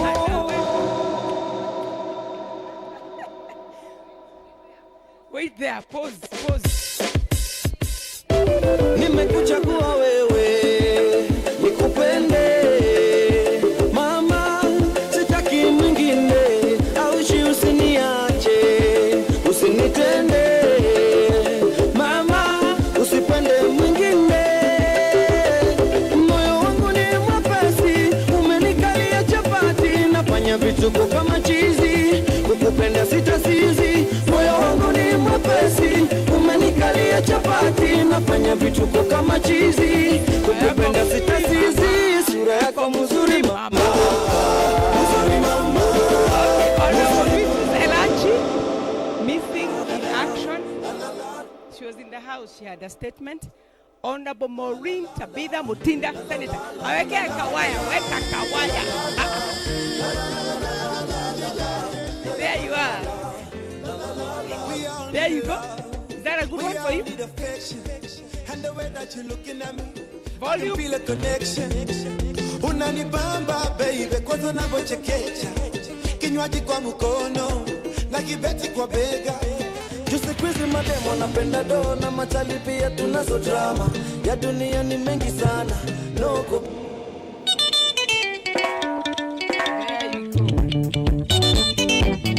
That one also feels honorable. Agnes Kabino Modama.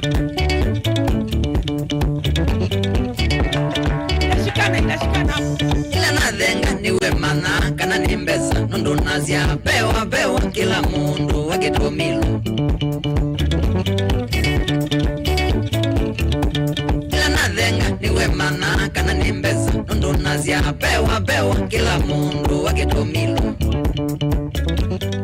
Honorable Hamida Kibwana. Huyu atawekwa ile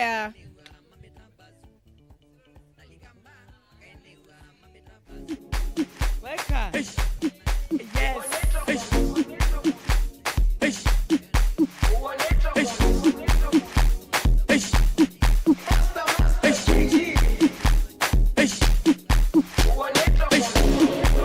Jerusalema ikayalami ilondoloze uhambe nami zungangishilana Jerusalema ikayalami. That's a good one for Senator Akia. Followed by the last but absolutely not the least, Honorable Esther Okenyuri, Senator.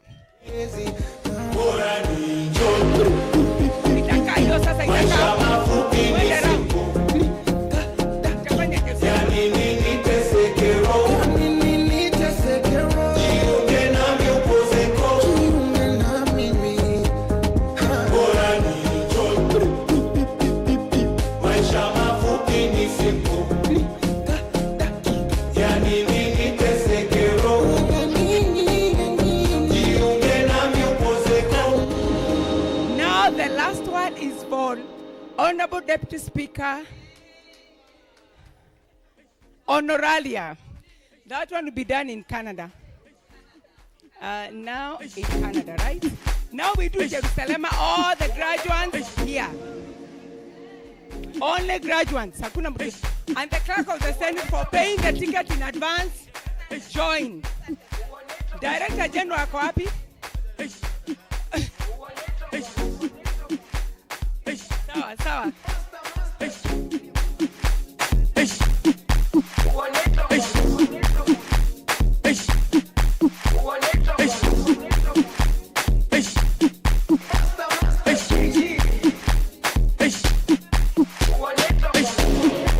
Jerusalema ikayalami ilondoloze uhambe nami zungangishilana Jerusalema ikayalami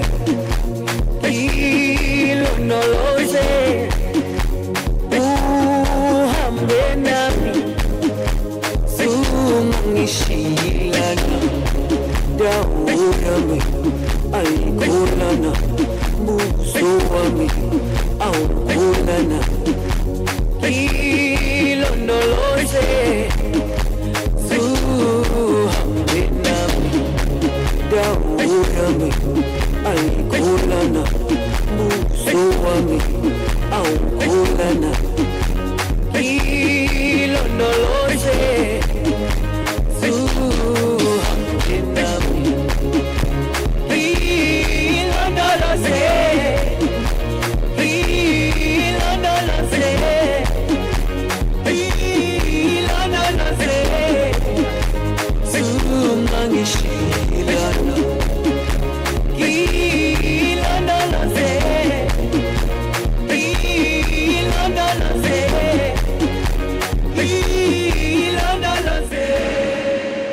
Well done.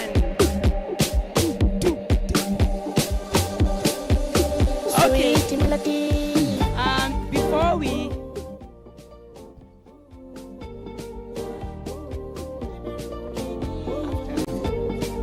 okay, I'm calling on. Thank you all. Beautiful dance. You love your certificates, don't you? It's beautiful. The gowns will come later.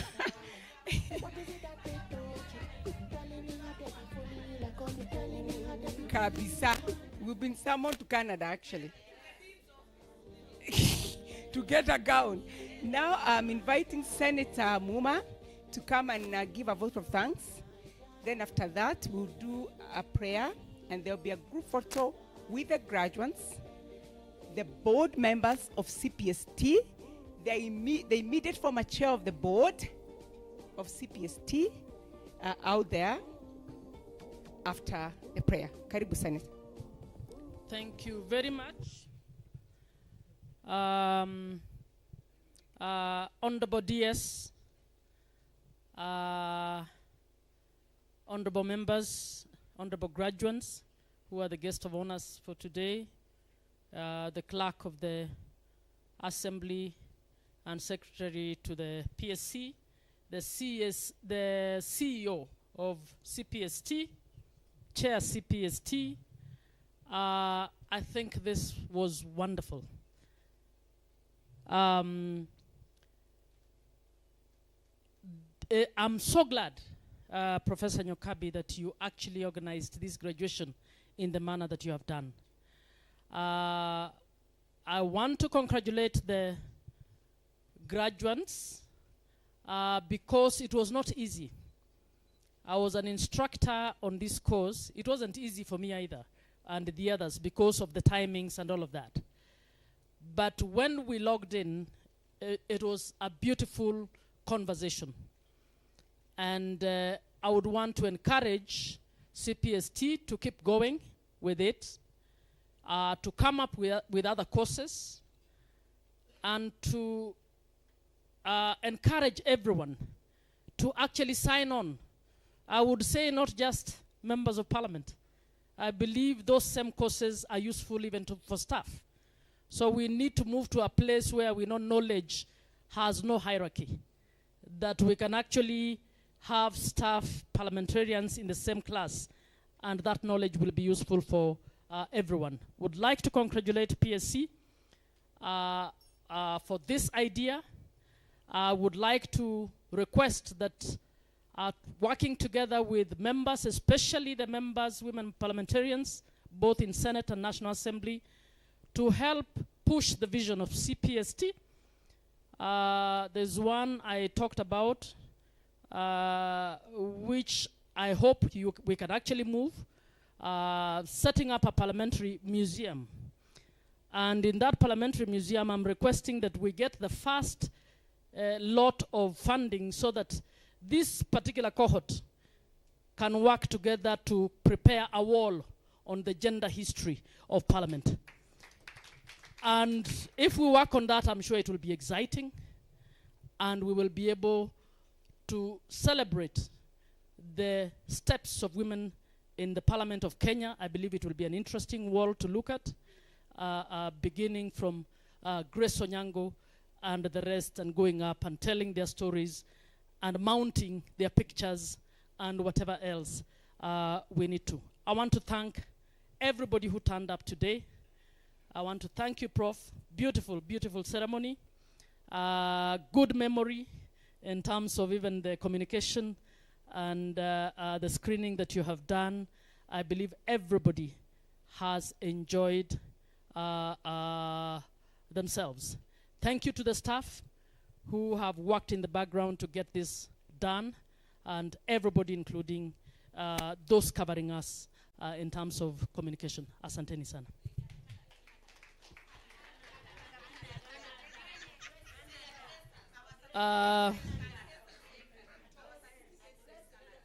Now, I am sure, the speaker has not raised any concern about anybody talking about Canada. Neither has the accounting officer. So why are you worried? Okay, now I forgot something. We have a cake, and there's a special song requested by one sister for another sister. One sister for another sister. So play the song as we are led by the cake matron, the amazing, beautiful, fabulous Deputy Clerk, Sarah Kioko. And then you go out to do it.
was so nice. Good evening. We are coming to the close of this event, and there is no better way to celebrate this day than to finish with a cake. And I'm so glad that you are here. And I also want to call my sister and friend, Miss Gishangi and Miss Joanna Winja. Please come so that we can help our graduates to cut this cake as we celebrate it. Today has been a wonderful night. Let me tell you guys a secret. Joanna Winja went to high school with me, and we used to call her Kadogo. Imagine. What a celebration. Tonight has been really a night of good stories. And we look forward to one day when we will also tell the story of how we overcame. Very soon, yes. So, please, Ms. Gishangi and Joanne will come forward. Yes. Yeah, so that we can help the graduates in cutting the cake. So please step on this side. You are the one who are going to help with cutting. Yes. So now I want to invite Ms. Gishangi, Joanne, to come and start the process of cutting the cake to assist our graduates do this. Please move forward. Yes. Yes. Yes. Yes. Yes. Yes. Yes. And I think we can hold the knife with, yeah, we need a few of you. Yes. Yes. And then we will. Kata.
Ulitaka vitu vikawa, neno tulatosha.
I would like us to pray the closing prayer. We can continue the music, but after this, we do need to take a photo of the graduates and the members of the board outside here. Okay? So let us pray. Our Father and our God, we are grateful this evening. We thank you so much because of giving us the victory that you've given us tonight. We thank you for the members who completed a difficult course. And Lord, it is because you helped them that they were able to undertake the course to completion, even in the midst of all the responsibilities that are on their hands. And so, Lord, we thank you for this. And we thank you even for their work. We commit them to you. We pray that you will guide them as they execute serious responsibilities that shepherd this country in all ways. Father, we pray as we end this program that you will go with us as we go back to our homes, that you will guide us safely, and that, Lord, even for the next programs, you will guide us. Help us, O Lord, as women leaders, that we will do what is right, not just for the benefit of this nation, but also for the glory of your name. And so may you help us each day that we may do what we do as unto you, for the glory and honor of your name, even because we pray this in Jesus' name. Amen. Thank you. We can now proceed for the group photo for the graduates and the members of the board. Then we can continue with music. Thank you.